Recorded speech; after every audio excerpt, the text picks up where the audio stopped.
40 ቀን በጥምቀት ሪጀሬት ስታደርግ ፈቅደህ ነው ዳግም የተወለድከው በቤተሰብ እምነት ካልክ ስቲል ሳብጀክቲቭ አይደለም የሚል ነው። አንደኛው ከህፃናት ጥምቀት ጋር አያይዞ ማለት ነው።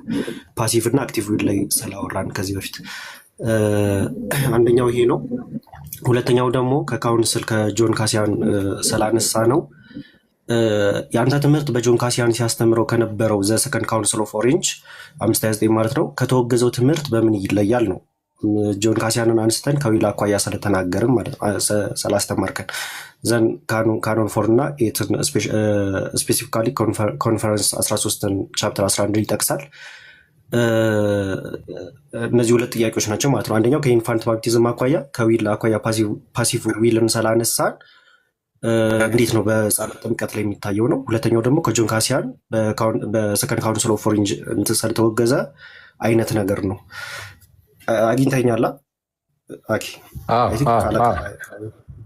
ገብቶኛል። የመጀመሪያው ጥያቄ ምንድን ነው? ምናልባት ለሌሎቻችሁን ግልጽ ለማድረግ ጸጋ ብቻ የሚለውን ትምህርት የምንቃወምበት ምክንያት ምንድነው ብለን አንስተን ነበረ። እኛ ጸጋ ብቻ የሚለው ትምህርት የሰዎችን ነፃ ፈቃድ ያጠፋል፣ ስለዚህም ሰዎች ከፈቃዳቸው ውጭ ሆኖ ነው የሚድኑት የሚል ትምህርትን ይዞ ነው የመጣው። በአጭሩ ጸጋ ብቻ የሚለው ትምህርት ማለትም ለምሳሌ አንድ ሰው እኔ ለምሳሌ ሙስሊም በሆን ኖሮ ለመዳን መፈለግ አልችልም፣ መፍቀድ አልችልም። ስለዚህ እግዚአብሔር አስቀድሞ ወስኖብኝ ከሆነ ለመዳን ማለት ነው ራሱ መጥቶ በቃ በጸጋው ብቻ ከኔ ምንም ነገር ሳይታይ ዝም ብሎ በቃ ምንም አይነት ፈቃድ ሳይታይ የእንትን የመፍቀድ ምንድን ነው እሺ ማለት የመምረጥ ፈቃድ ማለት ነው። ነፃ የሆነ ምንም አይነት ምርጫ ሳይኖረኝ ራሱ መጥቶ እግዚአብሔር መንፈሱን ልኮ ከዛ በኋላ በመንፈሱ አማካኝነት ሪጀነሬት ዳግም ወልዶኝ ምንም እኮ የሌለበትም እኮ እኔ አልፈለግኩም፣ ገና አልፈቀድኩም። ፓሲቭ ነው ዊሌ፣ አክቲቭ የሆነ ዊል የለኝም። ሊተባበር የሚችል ፈቃድ የለኝም። ራሱ እግዚአብሔር መንፈሱን ልኮ ዳግም ይወልደኛል። ምንም ነገር ሳላደርግ ዳግም ይወልደኝና እምነትን ደግሞ ይሰጠኛል እዛው ጋር አብሮ ማለት ነው። ከዛን አማኝ ያደርገኛል። በቃ ከዛ በኋላ ስለምነቃ ከሞት ወደ ህይወት ስለመጣው ከዛ በኋላ እግዚአብሔርን አምኜ ደግሞ እኖራለሁ። ይሄ ነው ጸጋ ብቻ። አይ እንደዛ አይደለም ፈቃድ አለን ብለን ተናገርን። እንደዛ ብለን ስንናገር ምን አይነት መልስ መጣ? ወይም ደግሞ ምን አይነት ጥያቄ መጣ? ኦኬ ለምሳሌ ህፃን እያለህ አንተ በ40 ቀን ነው የተጠመቀው እና በ40 ቀን ተጠምቀ ደግሞ ዳግም ተወልደሃል። ዳግም ለመወለድ ህፃን እያለ ማለት ነው መች ፈቀድክ የሚል ጥያቄ መጣ። እሺ ስለዛስ በ40 ቀን ገና መፍቀድ በማትችልበት በዛ በጨቅላነት ተጠምቀ ዳግም ስለተወለድክ እንግዲያውስ ይኸው ጸጋ ብቻ ማለት ይሄ ነው አለ። አይደለም፣ ጸጋ ብቻ ማለት ይሄ አይደለም። ጸጋ ብቻ ማለት ኤክሰፕሽናል የሆኑ ህፃናትን እያነሱ በህፃንነታቸው ተጠምቀው ዳግም ስለሚወለዱ ሰዎች ሳይሆን አዋቂዎችም ጭምር ምንም ነፃ ፈቃድ የላቸውም። ነፃ ፈቃድ ስለሌላቸው ነው የሚባለው። ህፃናት በህፃንነታቸው ተጠምቀው ዳግም የሚወለዱት ነፃ ፈቃድ ስለሌላቸው አይደለም። ነፃ ፈቃድ የላቸውምና በሚል ነው እንዴ? አይደለም። ለምንድን ነው? በአጭሩ በእግዚአብሔር ህዝብ ውስጥ ያሉ ቤተሰቦች ልጆች ስለሆኑ ነው። ምን እያልኩኝ ነው? ህዝብ የሚባል ነገር አለ በብሉይ ኪዳንም በሐዲስ ኪዳን። በብሉይ ኪዳን ህዝበ እስራኤል አለ። ህዝበ እስራኤል ልክ ልጆችን ሲወልድ ወዲያውኑ ያስገርዛል በ8 ቀኑ ህፃናቱ ማለት ነው። አንድ ሰው አይሁዳዊ ለመሆን በህዝበ እስራኤል ውስጥ የኪዳኑ ህዝብ ውስጥ ለመጨመር ግዴታ ምን ማድረግ አለበት? በአብርሃም በይስሐቅ በያዕቆብ አምላክ በእግዚአብሔር ማመን አለበት። ሲቀጥል ደግሞ መገረዝ አለበት። አንድ ሰው ወደ ይሁዲነት ልግባ ቢል ይህንን ነገር ያሟላል። እስራኤሎች ሰማ አምላካችን እግዚአብሔር አንድ እግዚአብሔር ነው የሚለውን ያምናል። ከዛን አዎ አምላካችን እግዚአብሔር አንድ እግዚአብሔር ነው ይልና ከዛ ደግሞ ምን ይደረጋል? ይገዘራል። ከተገዘረ በኋላ ወይም ከተገረዘ በኋላ የኪዳኑ ህዝብ ውስጥ ይጠቃለላል። ይሄ ለትልልቅ ሰዎች ነው። ህፃናት ከሆኑስ የአይሁዳውያን ልጆች ከሆኑ በህዝበ እስራኤል ውስጥ ያሉ ህፃናት ልጆች ከሆኑስ እነሱ ተገርዘው ይጀምራሉ። ከዛ በኋላ በእምነት ውስጥ ያድጋሉ። አሁን ይሄ ከነፃ ፈቃድ ጋር ማንም የሚገናኝ ነገር የለውም። በሐዲስ ኪዳንም አንድ ሰው ወደዚህ ወደ ኪዳኑ ህዝብ ወደ አዲሱ ህዝብ ወደ ቤተክርስቲያን መጨመር ቢፈልግ ወደ እግዚአብሔር ህዝብ መጨመር ቢፈልግ መጀመሪያ በራሱ በነፃ ፈቃዱ ያምናል። ምን ይላል? የእግዚአብሔርን እገዛ ምንድነው? የእግዚአብሔርን እርዳታ እያገኘ ማለት ነው ያምናል። ከዛ በኋላ ይጠመቃል። የክርስቲያን ልጅ ከሆነ ግን እሺ የሚለውን ነገር ከማን እንትን ይላል? ከማን ነው እሺ የሚለውን ነገር የምናገኘው? ከቤተሰቡ ነው። ይኸው እሺታ እኮ አለ ስቲል እዚህ ጋር እኮ እንዴ በህፃኑ መዳን ውስጥ እኮ ጸጋ ብቻ ያላችሁት እናንተ ናችሁ። የቤተሰብ ፈቃድ እኮ ተጠይቋል። ቤተሰቦቹ ባይፈቅዱ አይጠመቅም ነበር እኮ ያ ህፃን ልጅ። ስለዛ ስቲል ይሄ የቤተሰቦቹ ፈቃድ አለ። በአይሁዳውያን ዘንድ የአይሁዳውያን ልጆች ብቻ እንደሚገረዙት እና የአሕዛብ ልጆች እንደማይገረዙት አሁንም ጭምር ሌላ የሙስሊም ልጅ እኮ አይጠመቅም እኮ ቤተሰቦቹ ወይም ደግሞ ነሰሰርሊ ወላጆቹ ባይሆኑ ራሱ እናስጠምቋለን የሚሉት የክርስትና አባት የክርስትና እናት የሚባሉት እነሱ በእምነት እናሳድጓለን፣ የክርስትናን ነገር እንነግሯለን፣ ስለ ክርስቶስ እናስተምሯለን፣ ለልጁ እያስተማሩ እናሳድጓለን የሚሉ ሰዎች የእነሱ እሽታ ይጠይቃል፣ የእነሱን እሽታ። ስለዚ እንደዚህ አይነት የህፃናትን ኤክሰፕሽን እያመጣ ጸጋ ብቻ ቡም ምናምን የለም። ኬት መጥቶ ምን አገናኘውና? ጸጋ ብቻ ሲባል ለዚህ ለህፃናት ኤክሰፕሽን የተዘጋጀ ትምህርት አይደለም። ጸጋ ብቻ የሚለው ትምህርት የመጣው ነፃ ፈቃድ የለም ለማለት ነው። ወይም ደግሞ ነፃ ፈቃድ የለምና ነው። ነፃ ፈቃድ የለምና ነው እና በህፃናት ዘንድ ግን ነፃ ፈቃድ የለም ብለን አይደለም በ40 ቀናቸው የምናጠምቃቸው። ስለዛ ለአንተ አይበጅም፣ ጭራሽ አይገናኝም ነው ካነሳ ሀሳብ ጋር። ሁለተኛው እንደው የጆን ካሲያንን ትምህርት እኮ ካውንስል ኦፍ ኦሬንጅ ያውግዞታል የሚል ነገር ተነሳው። ካውንስል ኦፍ ኦሬንጅ ያወገዘው ሲነርጂውን አይደለም ወይም ነፃ ፈቃድ አለን ብሎ መናገሩን አይደለም ያ ስፓርክሉን ነው። የሆነ በመጀመሪያ ደረጃ ቆይ አንዴ ይህን ነገር ከማብራራቴ በፊት የካውንስል ኦፍ ኦሬንጅን የማብራራት ግዴታ የሚለብኝም የኛ እኮ አይደለም የኛ አይደለም ኢነሴንስ የኬልቄዶናውያን ያውም ደግሞ ዓለም አቀፋዊም አይደለም የሆነ ሎካል የሆነ ካውንስል ነው። ስለዚ የራሳቸውን ሂደህ ጠይቃቸው። የኛ አይደለም እኮ ኦሬንጅ ካውንስል የኛ አይደለም የኬልቄዶናውያን ነው። የኬልቄዶናውያን መሆኑ ብቻ ደግሞ አይደለም የኬልቄዶናውያንም ዓለም አቀፋዊ የሆነ ጉባኤም አይደለም የሆነች አካባቢ ጉባኤ ነው። እና የአውግስቲን ኢንፍሉዌንስ አለበት ወይ? የስ አለበት። እሱ ይታወቃል። ምንም ካውንስል ኦፍ ኦሬንጅን እኮ ሙሉ በሙሉ እንደወረደ ነው የምንቀበለው የሚል እኮ የትም እኮ ማንም እኮ የለም። እስከማውቀው ኢቭን ከጥንት የራሳቸው ኬልቄዶናውያን ቢሆኑ ማለት ነው። ኢስተርን ኦርቶዶክሶችን ሄደህ ብትጠይቃቸው የኦሬንጅን ካውንስል ሙሉ በሙሉ እንደወረደ እንቀበላለን አይሉም። ስለዛ የአውግስቲኒያኒዝም ኢንፍሉዌንስ ያለበትን የሆነች አካባቢ ላይ የተደረገችን ካውንስል ይዘህ መተህ ሲጀመር ዮሐንስ ካሲያንን መመዘን አትችልም። ከምን አንጻር እንዳነሱ ላብራራው ነበር። ያን ያህል አያስፈልግም። ኤነርጂ ማጥፋትም አያስፈልግም። የኛ ጉዳይ አይደለም። ይሄ የኦሬንጅ ካውንስል የኛ አይደለም። ቴንክ ዩ። ግን አኬችን ብዬ ልውጣ ትንሽ በልባት አክቹዋሊ ከዚህ በፊት ተዋልና ይሄ እምነት ስጦታ ነው የሚለውን ነገር አንስተዋል። ግን የበለጠ ትንሽ ክሊር የምታደርገው ነው። እምነት ስጦታ ነው የሚለውን ነገር አንዳንድ ቴክስቶች ላይ እናያለን። እኛም አይ ቲንክ እናምንበታለን። እንግዲህ ከተሳሳትኩ ታርመኛለህ። ቅዱስ ዮሐንስ አፈወርቅም በትርጓሜው ላይ እንደዛ ነገር ስላየሁኝ ማለት ነው እምነቱ ራሱ ከኛ የሆነ ነገር ሳይሆን እሱ ራሱ ስጦታ ነው የሚል ማለት ነው። ከኢንካርኔሽን አኳያ እንደዛ አድርጎ ያነሰዋል ካልተሳሳትኩኝ። እምነት ስጦታ ነው ስንል አክቹዋሊ ቅዱስ ዮሐንስ አፈወርቅ ከዊል ጋርም አገናኝቶ አንድ ላይ ነው እንትን የሚናገረው የሚተረጉመው ማለት ነው። ይሄ ነፃ ፈቃዳችንን ያጎደለ አይደለም እያል ነው እዛው ላይ እያስጠነቀቀ የሚናገረው ማለት ነው። ግን ይሄ እምነት ስጦታ ነው ስንል ምን እያልን ነው? በእኛ ትርጓሜ ማለት ነው። እምነት ስጦታ ነው ስንል ምን እያልን ነው የሚለውን እሱን እንትን በልበት። ለሌላው ግን ቴንኪው። እሺ፣ አመሰግናለሁ ሁላችሁ።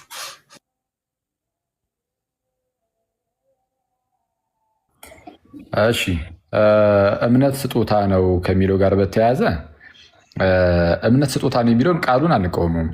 እምነት ስጦታ ነው የምትለው ቃሏን ዝም ብለን እንደዚህ አንቃወምም። ተቃውሟችን ቃሉ ላይ አይደለም። አሁን ካልቪኒስቶቹ ሉተራኖቹ ምናምንም እምነት ስጦታ ነው ይላሉ። እነሱ እምነት ስጦታ ነው ሲሉ ግን እንቃወማቸዋለን። ቃሉን አይደለም፣ ቃሉን ስለተጠቀሙት አይደለም። እንዳትረሱ፣ የቃል ጉዳይ አይደለም። እሺ ክርስትና የሀሳብ ጉዳይ ነው። ውስጡ ያዘለው ሀሳብ ምንድን ነው የሚለውን ማወቅ መረዳት ይጠይቃል። ምን እያልኳችሁ ነው? ሉተራኖቹና ካልቪኒስቶቹ እምነት ስጦታ ነው ሲሉ የሰው ልጅ ነፃ ፈቃድ ስለሌለውና ማመንም ስለማይችል ነው የሚሉት። ማመንም ስለማይችል ዝም ብሎ እግዚአብሔር እምነትን ወደ ውስጡ ዝም ብሎ ይልክለታል። እምነትን ዝም ብሎ ሰጥቶታል። እምነትን ስለሚሰጠው በቃ ከዛ በኋላ በዛ እምነት ደግሞ ይኖራል። እምነት የሚሰጠው ግን ለምንድን ነው አልኳችሁ? ነፃ ፈቃድ የለውም ሰውየው። ጭራሽ የማመን ምናምን የሚባል ነገርም ጭራሽ እዚህ ውስጥም የለበትም ብለው ስለሚያስተምሩ ነው። ግን ደግሞ ትክክለኛው ትርጉም ምንድን ነው? ወይም ደግሞ እኛ እምነት ስጦታ ነው ብለን ስንናገር ከምን አንጻር ነው ከተባለ የቅዱስ ዮሐንስ አፈወርቅ ይጠቀሳል ብዙ ጊዜ። እኔም ከዚህ ፊት አንስቼ ነግሬያቸዋለሁ። እንዲህ ይላል ቅዱስ ዮሐንስ አፈወርቅ።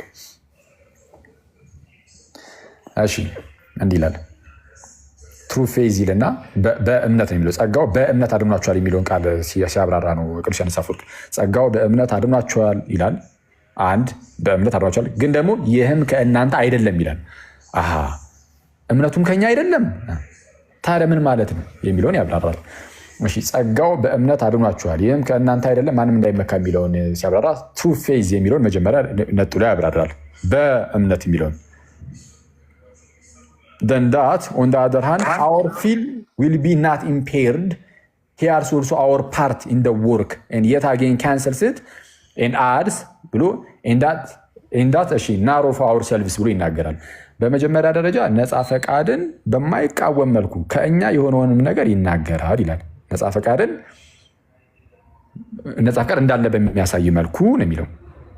የእኛን ነፃ ፈቃዳችን ነፃ ምርጫችን በሚያሳይ መልኩ የእኛን ደግሞ በእኛ በኩል ያለውን ደግሞ ከኛ የሚጠበቀውን ነገር ይናገራል።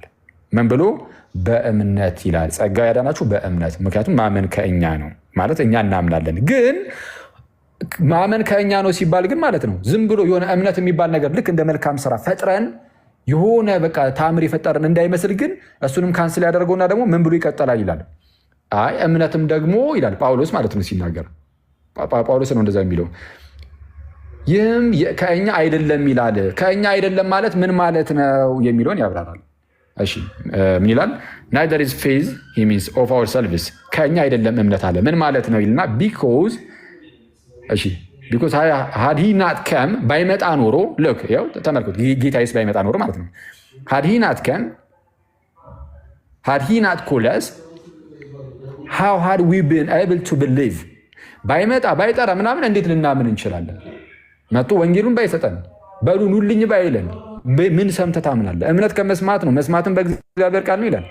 ይህ ሰምተን ልናምነው የሚገባን የእግዚአብሔር ቃል ባይመጣልን ኖሮ እርሱም ደግሞ በጌታ በኩል የተገለጠ ነውና ጌታ ባይመጣ ኖሮ እንዴት ማመን እንችላለን? ስለዛ ቀጠል አድርጎ እንዲህ ይላል።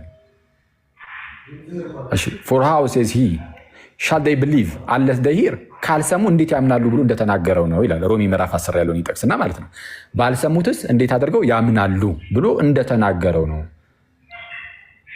ከዚህ አንጻር ነው እምነትም ከኛ አይደለም የእግዚአብሔር ስጦታ ነው ብለን ስንናገር ቅዱስ ዮሐንስ አፈወርቅ እምነት ከኛ አይደለም ሲል እኛ ጭራሹኑ አናምንም እያለ ሳይሆን እኛ ራሱ ለማመን የበቃ ነው የስ እናምናለን። እሱማ ከላይ ይሄው ነፃ ፈቃዳችን እኮ ያሳያል ብሎ ነበር። ግን በምን መልኩ ነው?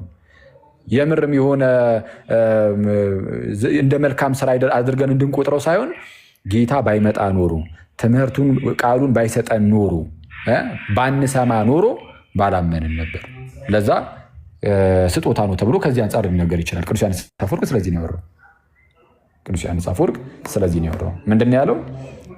እምነትም ከእኛ አይደለም የሚለውን ቃል ሲያብራራ ልክ እንደ ካልቪኒስቶቹና እንደ ሉተራኖቹ እኛ ነፃ ፈቃድ ስለሌለን ዝም ብሎ እምነትን እኛ ውስጥ ይከታል አይልም። አንድ ቦታ አይልም እንደዛ ቅዱስ ዮሐንስ አፈወርቅ አንድ ቦታ ሊትራሊ አንድ ቦታ ማለት ነው። ይልቁንም የሚለው ምንድነው? neither is faith he means of our selves እምነትም ከኛ አይደለም። ለምን አለ? because had he not come ባይመጣ ኖሮ had he not called us ባይጠራን how had we been able to believe እንዴት አድርገን ማመን እንችል ነበረ? ባይጠራን በቃሉ በኩል ማለት ነው። ኑ ብሎ ባይጠራን የጠራው ሁሉንም ነው። ባይጠራን እንዴት አድርገን መቅረብ እንችላለን? ለምን? for how says he shall they believe unless they hear ባልሰሙትስ እንዴት ያምናሉ ብሎ እንደተናገረው ሮሜ 10 ቁጥር 14 ላይ so that the work of faith itself is not our own የራሳችን አይደለም። ኢቭን የእምነት ስራ ይሄ እምነቱ ማለት ነው። ምክንያቱም ማመን የቻልነው እምነት ስለመጣልን ነው። ገላትያ 3 ላይ ከዚህ በፊት እንደነገርኳችሁ አሁን እምነት መጥቶልናል ተብሎ እንደተነገረ እምነት መጥቶልናል። እምነት በሌለበት ሰዓት አሁን ለምሳሌ ነቢያቱ እንደዚህ አይነት እምነት አምነው እንደዚህ አይነት ድህነትን ሊያገኙ አልቻሉም። ለምን? በቃ ጊዜው አይደለም ያኔ። እኛ አሁን ማመን የቻልነው ጌታ ስለመጣልን ይኸው አሁን እምነት መጥቶልናል። የትኛውም ሰው ማመን ይችላል አሁን እና እንደዛ ነው። ከዚህ አንጻር ነው እና ቅዱስ ዮሐንስ አፈወርቅ ምናልባት ግን አይ እንደው ከነፃ ፈቃድ ጋር በተያያዘ ግን እንደው ቅዱስ ዮሐንስ አፈወርቅ የምር ፕሮቴስታንቶቹ ሊጠቅሱት ይገባል ወይ ከተባለ በስመ አብ ጭራሽ እንደው በተቻላቸው አቅም እንዳይዋረዱም ማለት ነው ለራሳቸው ክብርም ሲሉ አፋቸውን በጣም መዝጋት አለባቸው። ዮሐንስ አፈወርቅ ጉዳይ ላይ ለምን ኢቭን ነፃ ፈቃድ የለም ብሎ የተነሳው ጆን ካልቪን ማለት ነው ዮሐንስ አፈወርቅን አንስቶ በጣም ሲያጣጥለው ነው የምታዩት። እዚህ ጉዳይ ላይ ብቻ በሌላ ጉዳይ ላይ ይወደዋል የአሰባበኩ ጉዳይ የመጽሐፍ ቅዱስን የመተርጎሙ ጉዳይ ላይ ምናምን፣ ግን የነፃ ፈቃድ ጉዳይ ላይ ግን ተሳስቷል ብሎ ካስቀመጣቸው ውስጥ በዋናነት ያስቀመጠው ዮሐንስ አፈወርቅን ነው። ዮሐንስ አፈወርቅ በጣም የነፃ ፈቃድ አቀንቃይ ነው ተብሎ ነው የተቀመጠለት። ዮሐንስ አፈወርቅ ምን ብሎ ተናግሮ ነው ስለ ነፃ ፈቃድ እንደው ዮሐንስ አፈወርቅ ካላችሁኝ ለምሳሌ የተወሰኑትን ላጋራችሁ እችላለሁ። አንድ ላውጣለሁ። አሁን ከዚህ ቀደም ማሳየቻችኋለሁ። አክቹዋሊ እንዲህ ይላል። ለምሳሌ ቅዱስ ዮሐንስ አፈወርቅ ቅዱስ ዮሐንስ አፈወርቅ የሮሜን መልእክት በተረጎመበት ስብከቱ ላይ 18ኛው ሆሚሊ እንደዚህ ይላል። 18ኛው ሆሚሊ እንግዲህ በጸጋ ከሆነ ሁላችንም ለምን አልዳንም የሚል ጥያቄ ይነሳ ይሆናል ይላል። ልክ በጸጋ ከሆነ ድህነት በጸጋ ነው፣ ትክክል ነው፣ ይታወቃል። በቃ ድህነት በጸጋ ነው። ታዲያ በጸጋ ከሆነ ሁላችንም ለምን አልዳንም የሚል ጥያቄ ይነሳ ይሆናል ይልና ምን ብሎ ይመለሳል? ባለመፈለጋችን ነው የሚል ይሆናል መልሳችን ይላል።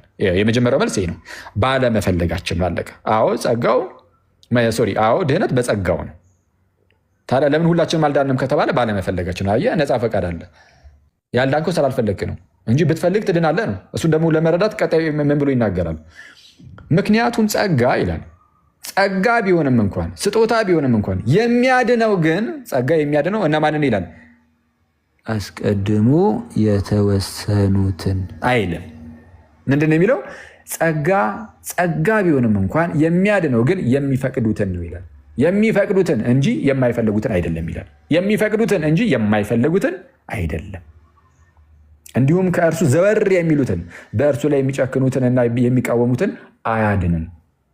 ታዲያ የሚያድነው ማለት ነው የሚፈቅዱትን። አየህ፣ ፈቃድ አለ ማለት ነው። ዮሐንስ አፈወርቅ ግልጽ። ለዛ ነው በቃ አልኩ ጆን ካልቪን እንትን የሚለው። እሺ አንድ ተጨማሪ ልስጣችሁና ይብቃኝ። ቅዱስ ዮሐንስ አፈወርቅን ዕብራውያንን በተረጎሙበት ስብከቱ 12ኛው ስብከቱ ላይ እንዲህ ይላል። እንግዲህ ምንድን ነው ሁሉም ነገር በእግዚአብሔር የሚወሰን አይደለምን ይላል። ወይም በእግዚአብሔር ላይ ጥገኛ አይደለምን ሁሉም ነገር? ዮሐንስ አፈወርቅ ሲመልስ በእርግጥ ሁሉም ነገር በእግዚአብሔር ላይ ጥገኛ ነው፣ ነገር ግን ይህ የእኛን ነፃ ፈቃድ በሚያጠፋ መልኩ አይደለም። ምንም እንኳን ሁሉም ነገር በእግዚአብሔር ላይ ጥገኛ ቢሆንም ነው፣ የእኛን ነፃ ፈቃድ ግን በሚያጠፋ መልኩ በፍጹም አይደለም። እሺ በእግዚአብሔር የሚወሰን ከሆነ ለምን መልሶ እኛን ይወቅሰናል የሚል ይኖር ይሆናል። በእግዚአብሔር የሚወሰን ከሆነ ለምን እኛኑ መልሶ ደግሞ ይወቅሰናል የሚል ይኖር ይሆናል ይልና ሲመልስ ምን ይላል? ስለዚህ ነው ነፃ ፈቃዳችን ሳይገደብ ያልኩት ይላል። አየህ፣ ነፃ ፈቃዳችን ሳይገደብ። ስለዛ ከተወቀስከው የምትወቀሰው አካውንታቢሊቲ የሚኖረው ተጠያቂነቱ የሚኖረው በቃ ፈቃድ እስካለ ድረስ ብቻ ነው። አለበለዚያ ለክፉም ለደጉም ለእያንዳንዷ ነገር እግዚአብሔር ተጠያቂ ይሆናል። ስለዛ ምን አለ ቅዱስ ዮሐንስ አፈወርቅ? ለዚህም ነው ነፃ ፈቃዳችን ሳይገደብ ያልኩት ይልና ቀጠል አድርጎ ስለዚህ ነገሩ በእኛም በእርሱም የሚወሰን ነው። ምክንያቱም መጀመሪያ እኛ መልካሙን መምረጥ አለብን፣ ከዚያም እርሱ ወደ ራሱ ይመራናል። ነፃ ፈቃዳችን እንዳይጣስ ወይም እንዳይገደብ እርሱ አለ ምርጫችንን ቀድሞ አይወስንም ነው የሚለው። ምርጫችንን ቀድሞ አይወስንም፣ እሱ አይደለም የሚወስነው። ለምን? ነፃ ፈቃዳችን እንዳይጣስ ይላል።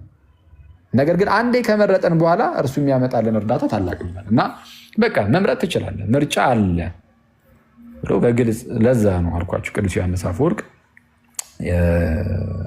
አፈወርቅን ጆን ካልቪንም ሲቃውሙ የምናየው እና ቅዱስ ዮሐንስ አፈወርቅን ብቻ አይደለም፣ ኢቭን እነ ጄሮምን እነ ሉተር በጣም እንትን ይሏቸው ነበር፣ ያንጓጥጧቸው ነበር።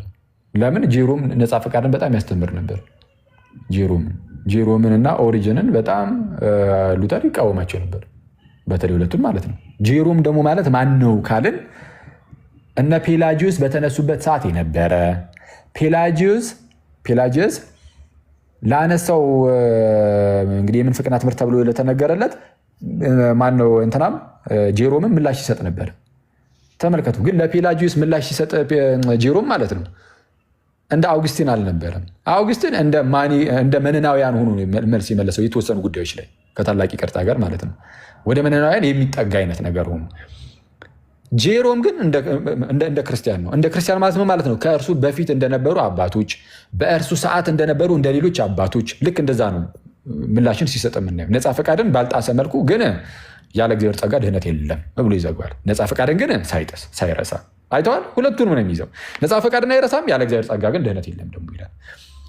ስለዚህ ሁለቱም አሉ። ነፃ ፈቃድ አለ፣ ጸጋ እግዚአብሔር ደግሞ ግዴታ ነው።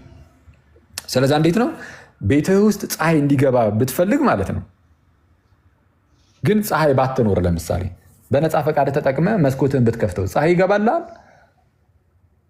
የፀሐይ ብርሃን ቤትህ ውስጥ ያስፈልጋል አለ። ተመልከቱ በደንብ ጋይስ፣ የፀሐይ ብርሃን ቤትህ ውስጥ ያስፈልጋል።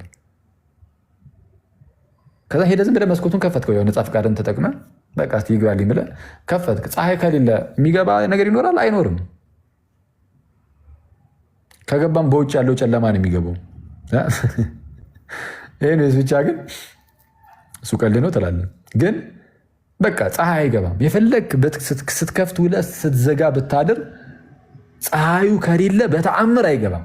እሺ ፀሐዩ ደግሞ መጣ እንበል፣ ፀሐዩ አለ፣ ግን ደግሞ አንተ መስኮትህን ባትከፍት ወደ ቤት ውስጥ የፀሐይ ብርሃን ይገባል? ሊገባ አይችልም። ሄደህ ግን መስኮትን ልክ ስትከፍተው ያኔ የፀሐይ ብርሃን ይገባል። መስኮትን ስትከፍተው የፀሐይ ብርሃንን አልፈጠርከውም፣ አላስገኘውም። የፀሐይ ብርሃን ከላይ ነው። የፀሐይ ብርሃን ከራሷ ከፀሐይ ነው፣ ከላይ ነው የሚመጣው። አንተ ተቀበልከው ብቻ ያንን ብርሃን አሜን ብለህ ተቀበልከው። ልክ እንደዚህ ሁሉ ጸጋን እኛ አንፈጥርም፣ እንቀበለዋለን እንጂ የእግዚአብሔርን ጸጋ ሲጀመር ጸጋ ሲጠራ የእግዚአብሔር ጸጋ የጌታችን ጸጋ እንጂ የእግዚአብሔር ጸጋ እንጂ የእኛ ጸጋ ተብሎም አይነገርም። ስለዛ ጸጋን እኛ የምንፈጥር አይደለንም። ፈቃዳችን ጸጋን አይፈጥርም። በፈቃዳችን ጸጋን አንፈጥርም። ይልቁንም ፈቃዳችን ጸጋን የሚቀበል ነው። ተቀባይ እንጂ የጸጋ ፈጣሪ አይደለም ነው። እንዳትረሱ እሺ። ይህንን ምንድነው? ፈቃዳችን የእግዚአብሔርን ጸጋ አይፈጥርም፣ የእግዚአብሔርን ጸጋ ይቀበላል እንጂ አለቅ። እንደዛ ነው። ስለዚ የእግዚአብሔር ጸጋ ለሰው ሁሉ ተገልጧል ጋይስ። የተገለጠው ለአንዳንዶች አይደለም፣ ለእያንዳንዱ ግለሰብ፣ ለእኔ፣ ለሲስ፣ ለቀሲስ፣ እዚህ ጋር ገስት ላይ ላሉት ለእያንዳንዱ፣ ታች እዛ እናንተ ለምትሰሙት ለሁላችሁ፣ በዙሪያችን ለምናውቀው ለእያንዳንዱ ግለሰብ፣ ኢትዮጵያ ውስጥ ላለ ሁሉ፣ አፍሪካ ውስጥ፣ ዓለም ላለፈው ዓለም፣ ለሚመጣው ዓለም ሁሉ የእግዚአብሔር ጸጋ ነው ቀረበን ነው ቀረበን። ስለዚህ ማንም መስኮቱን ቢከፍት ማንም አሜን ቢል የእግዚአብሔር እርዳታ ለሁሉም ስለሆነ ይህንን የእግዚአብሔርን ጸጋ ያገኛል፣ ስጦታውን ያገኛል። ስጦታውን የሚቀበል ድህነትን ያገኛል። ለዛ ነው አንድ ጥቅስ ብቻ ተናገረ ልጨርስ ማለት ነው። በዚህ በሮሚ መልእክት ላይ አንድ የተነገረን ነገር አለ። እስቲ አውጡ እስቲ ሮሚ ምዕራፍ 5 ቁጥር 17 እስከዛ ሮሚ ምዕራፍ 5 ቁጥር 17። እሺ ሮሚ ምዕራፍ 5 እንዲህ ይላል ቁጥር 17 ላይ በአንዱም በደል ሞት በአንዱ በኩል ከነገሰ ይላል። በአንዱም በደል ሞት በአንዱ በኩል ከነገሰ ይልቁንም የጸጋን ብዛትና የጽድቅን ስጦታ ብዛት የሚቀበሉ በአንዱ በኢየሱስ ክርስቶስ በኩል በሕይወት ይነግሳሉ ይላል። እንዳትረሱ። በአንዱ በደል ሞት በአንዱ በኩል ከነገሰ፣ በቃ በአንዱ በደል በአዳም በደል ምክንያት ሞት በሱ በአዳም በኩል ምን ብሏል? ነግሷል። ከነገሰ ይልቁን አሁን ደግሞ ማለት ነው የጸጋን ብዛትና የጽድቅን ስጦታ ብዛት የሚቀበሉ ይላል። ምን የሚያደርጉ? የሚቀበሉ በአንዱ በኢየሱስ ክርስቶስ በኩል በሕይወት ይነግሳሉ። እና ማናቸው በሕይወት የሚነግሱት? ምን የሚያደርጉ አለ? እስቲ ጻፉልኝ እስቲ። የጸጋን ብዛትና የጽድቅን ስጦታ ምን የሚያደርጉ? የጸጋን ብዛትና የጽድቅን ስጦታ ብዛት ምን የሚያደርጉ? የሚቀበሉ። የሳይ ሮሜ 5 ነው አክሊልሻ። ሮሜ 5 ቁጥር 17 የሚድኑት እነማናቸው ተባለ? የጸጋን ብዛትና የጽድቅን ስጦታ ብዛት የሚቀበሉ እነርሱ በአንዱ በኢየሱስ ክርስቶስ በኩል በሕይወት ይነግሳሉ። ኦኬ እሺ፣ በአንዱ በኢየሱስ ክርስቶስ በኩል በሕይወት የሚነግሱት የሚቀበሉ ናቸው። አዎ የሚቀበሉ ናቸው። የመጣው ግን ለማን ነው? ይህ ስጦታ አሁን ስጦታውን ይህን የስጦታ ብዛት የጸጋ ብዛት የሚቀበሉ በአንዱ በኢየሱስ ክርስቶስ በኩል በሕይወት ይነግሳሉ። የሚቀበሉ ማለት ነው። ስጦታውን የሚቀበሉ። ስጦታው ግን የመጣው ለማን ነው? ስጦታው የመጣው ለማን ነው? ቀጣይ ቁጥር 18 ላንብብላችሁ። እንዲህ ይላል፣ እንግዲህ በአንድ በደል ምክንያት ፍርድ ለኩነኔ ወደ ሰው ሁሉ እንደመጣ ይላል። ፍርድ ለኩነኔ ለማን የመጣው ወይም ወደ ማን የመጣው? ወደ ሰው ሁሉ ነው የመጣው። በአንዱ በአዳም በኩል የመጣው ሞት የመጣው ወደ ሰው ሁሉ ነው። በቃ ሞት ወደ ሰው ሁሉ መጣ። ወደ ሰው ሁሉ የሚለው ወደ እያንዳንዱ ግለሰብ ማለት ነው።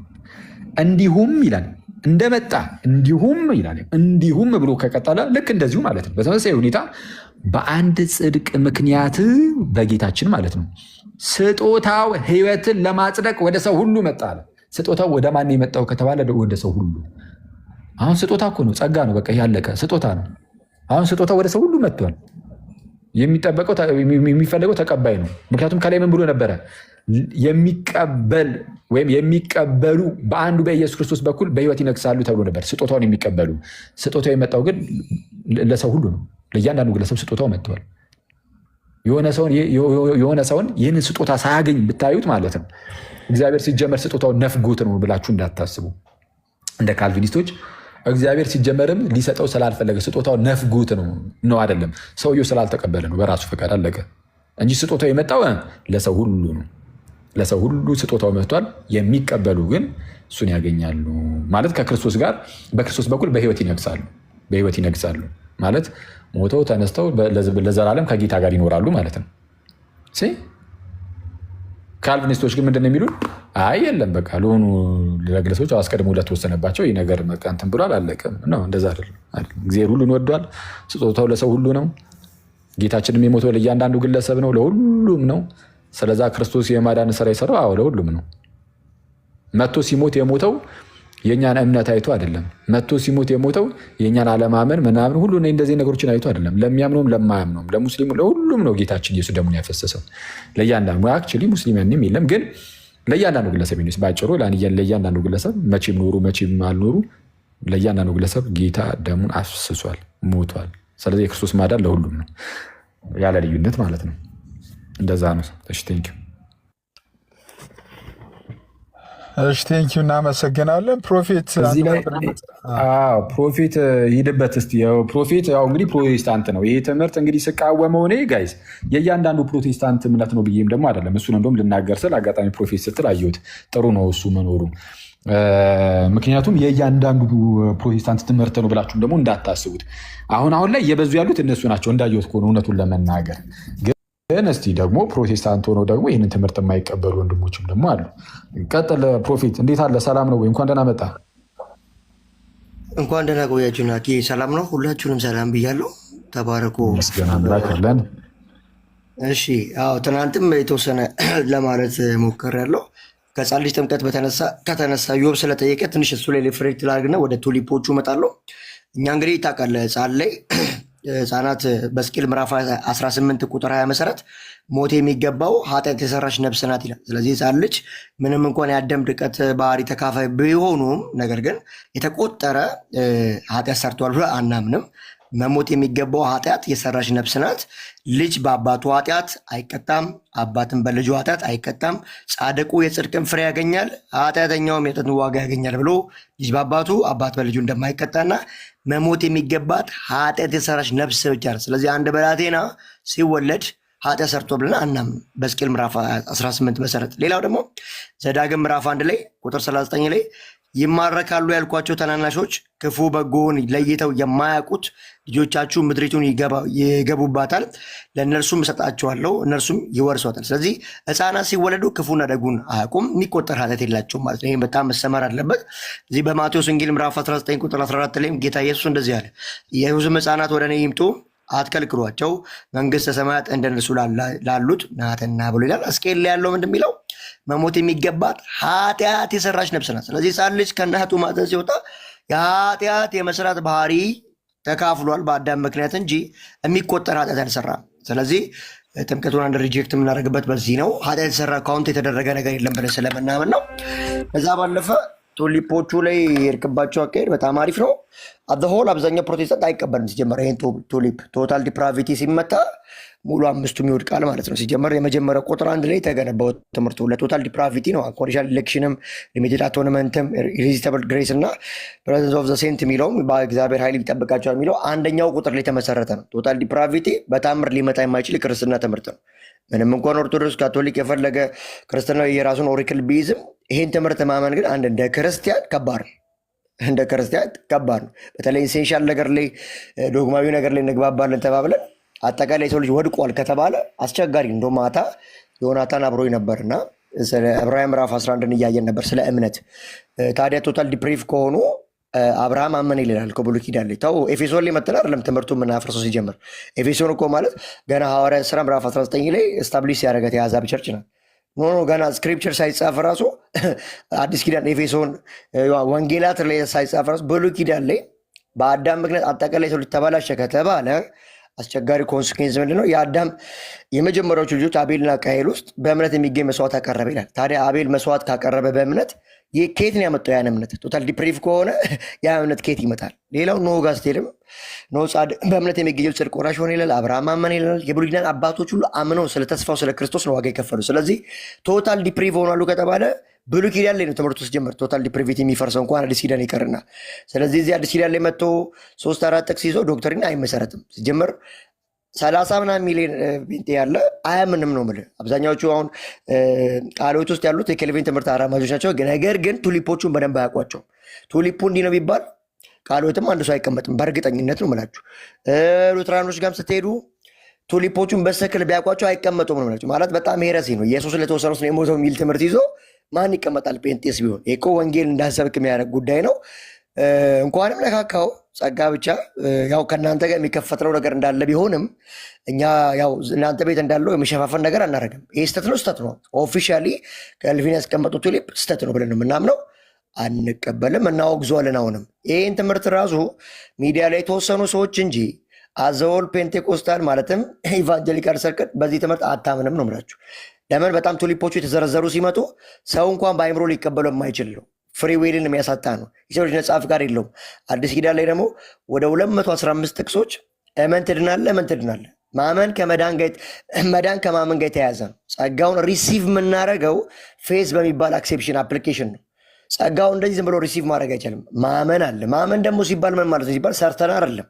100% ክርስቶስ በሰራው ጽድቅ እኛ ስምናምን እንጸድቃለን ብለን ነው። ስለዚህ ቶታል ዲፕራቪቲ አምስቱን የተሸከመው እሱ ነው። የሰው ልጅ አጠቃላይ አልተበላሸም። ፓርሻል ነው ዲፕሪቭ የሆን ነው። ኃጢአት የመስራት ሲንተካፋይ ሆነን እንጂ ፍቃድ የለን አላደረገንም እግዚአብሔር። ስለዚህ ኤፌሶን ምዕራፍ 2 ላይ በኃጢአታችሁና በበደላችሁ ሙታን በነበራችሁ ጊዜ ከክርስቶስ ኢየሱስ ጋር ሕይወት ተሰጣችሁ ማለት አጠቃላይ ብልሹ ነበራችሁ፣ አድኛችሁ አሳመንኳችሁ የሚል አናሎጂ የለውም። በቃ በራሳችን ጻድቅ ልንሆን አንችልም። የክርስቶስ ጽድቅ ያስፈልገናል። ቀደም አንተ እንዳነሳው ሮሜ ምዕራፍ 5:17 ላይ እንዳለው ነው። በአንዱ ምክንያት ሁሉ ኃጢአት ገባ፣ በአንዱ በክርስቶስ ደግሞ ለሁሉ መዳን መጣ ነው። ያን የሚያምን ሪሲቭ የሚያደርግ ይቀበላል። አሁን አብዛኛው ኤቲስቱና ክርስቲያን ያለው ነው ዓለም ላይ በጣም ብዙ ቢሊዮን ነው። ታዲያ ይህ ሁሉ ህዝብ ወንጌልን ሳይሰማ ነው ሰምቷል። ግን ዊል አለው ሰምቶ አክሴፕትን ማድረግ መግፋትም ይችላል። ግን ሲገፋው ምን አለ? ኮንሲኬንስ አለው። የሚያምን አሁን ህይወት አለው፣ በማያምን ግን አሁን ተፈርዷል። ሰዎች ክርስቶስን አለመቀበል መብታቸው ነው። ክርስቶስ የሞተው ለዓለም ነው። ባይቀበሉት ግን ምን አለ? ኮንሲኬንስ አለው። ምን? የዘላለም ሞት እሳት አለ ማለት ነው። ስለዚህ አምነን ነው ሄዳነው ድነን ያመንነው ክርስትና ያቆም ነው። በዚህ አጋጣሚ ኦገስቲንን እንደ ቢጊኒንግ ያደርገዋል፣ ኬልቪንም ቢሆን። ነገር ግን ቶታል ዲፕራቪቲ በተአምር የስተት ትምህርት ነው። መቼም ነው ማንቀበለው ሲጀመር። ሚዲያ ላይ ግን በድፍረት መጥተው ኢየሱስ ለማን የሞተው ለተመረጠው ነው የሞተው ብሎ የሚናገሩ አንዳንድ ወጣቶች አሉ። ስለዚህ ይህ ትምህርት ልክ ነህ። ቀጥል አንተ። ባይዘ ቱሊፖቹን በታምር ነው ማንቀበለው። ፓርሻል ዲፕራቪቲ ነው የምናምነው። ኢሌክሽኑ ራሱ ኮንዲሽናል ኢሌክሽን ነው ብለን የምናምነው። አቶንመንቱ ራሱ ሊሚትድ ሳይሆን አንሊሚትድ ነው። ለዓለም ሁሉ ነው ኢየሱስ የሞተው። ግሬሱ ደግሞ ሬዚስተብል ሊደረግ ይችላል። ኢሬዚስተብል ግሬስ አይደለም የምንቋቋመው የምንችለው እንጂ የማንችለው ጸጋ አይደለም። ከዛ ባለፈ ያን ይመስላል ማለት ነው። ተባረኩ። በእንደዚህ አይነት ጉዳይ እንዲህ እንደና አንልም። ባይ በቃ ልክ ካልሆነ ልክ አይደለም። እንግዲህ በአኬንደፎር ዛሬ የምታወሩት ቱሊፕ እና ጸጋ ብቻ ስለሆነ ሌላ ጊዜ ወደ እናንተ የምናመጣው ጥያቄዎች ይኖራሉ። ዛሬ ላለመረባበሽ በዚሁ ልጨርስና እናንተ ጋር ደግሞ አንዳንድ ጥያቄዎች ሲመጡ ማታምኑትን አናምንም ብላችሁ ታውዙትን አውግዙ። እሺ እንደዚህ አድርጉ። ተባረኩ ቀሲስዬ። አንድ ያክል ይሄዱበታል። አንድ እንትን ፈልግ። እሺ ይቀጥሉ። ቆይ እርሱ ይቀጥሉ። አይ ጥያቄ ስላለኝ ነው። በእውነት በጣም አሪፍ አሁን የገለጸው ነገር ተመችቶኛል። በጣም ጥሩ ነገር ነው።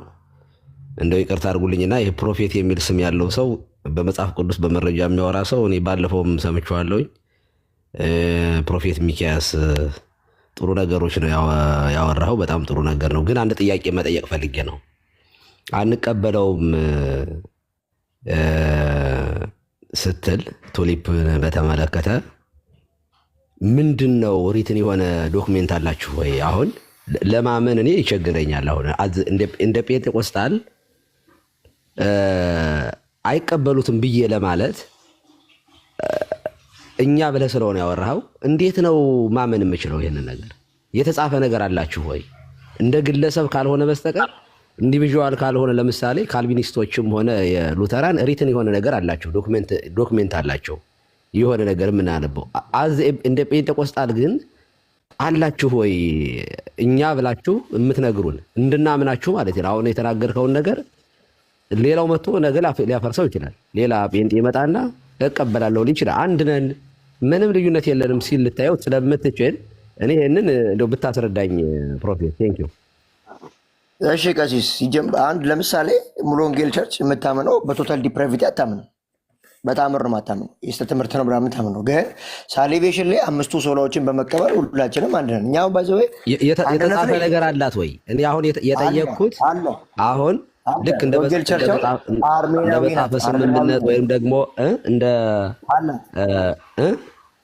የኢትዮጵያ ሙሉ ወንጌል ቸርች፣ ህይወት ብርሃን፣ ብርሃነ ሰላም፣ ገነት ቸርቾች የሚባሉት አልተሆል ከቃሌው ቸርቾች ያሉት ቸርቾች ሁሉ የሚያምኑት በፓርሻል ዲፕራቪቲ ነው። በእምነት አቋማቸው ላይ ያለ ኮንዲሽናል ኢሌክሽን ነው። አርሜናዊ ናቸው። ካልቪንን ተቃውሞ የተነሳው ሰውዬ ማለት ነው። በሱ ትምህርት ነው የሚያምኑት አብዛኛዎቹ። ይሄ ደግሞ ሪትን ነው እኮ በጋራ የምታምኑበትን ልትጠቁም ትችላለህ። ማነበው መጽሐፍ ቀሲ ግን እዚህ ጋር ይሄ ብርሃንና ሰላም ያልከው ቸርች ግን በፕሮፌቲ እንትን አሁን እዚህ ያልኩ ይሁን ነገር ብርሃንና ሰላም ማተሚያ ቤት ነው ቸርች አይደለም ይለኛል አለ። ግን አንተ ሰውዬ ተው። ብርሃነ ህይወት ብርሃነ ህይወት ነው እንዴ? ኦኬ ህይወት ብርሃን ኦኬ። ብርሃንና ሰላም ኦኬ። እሺ።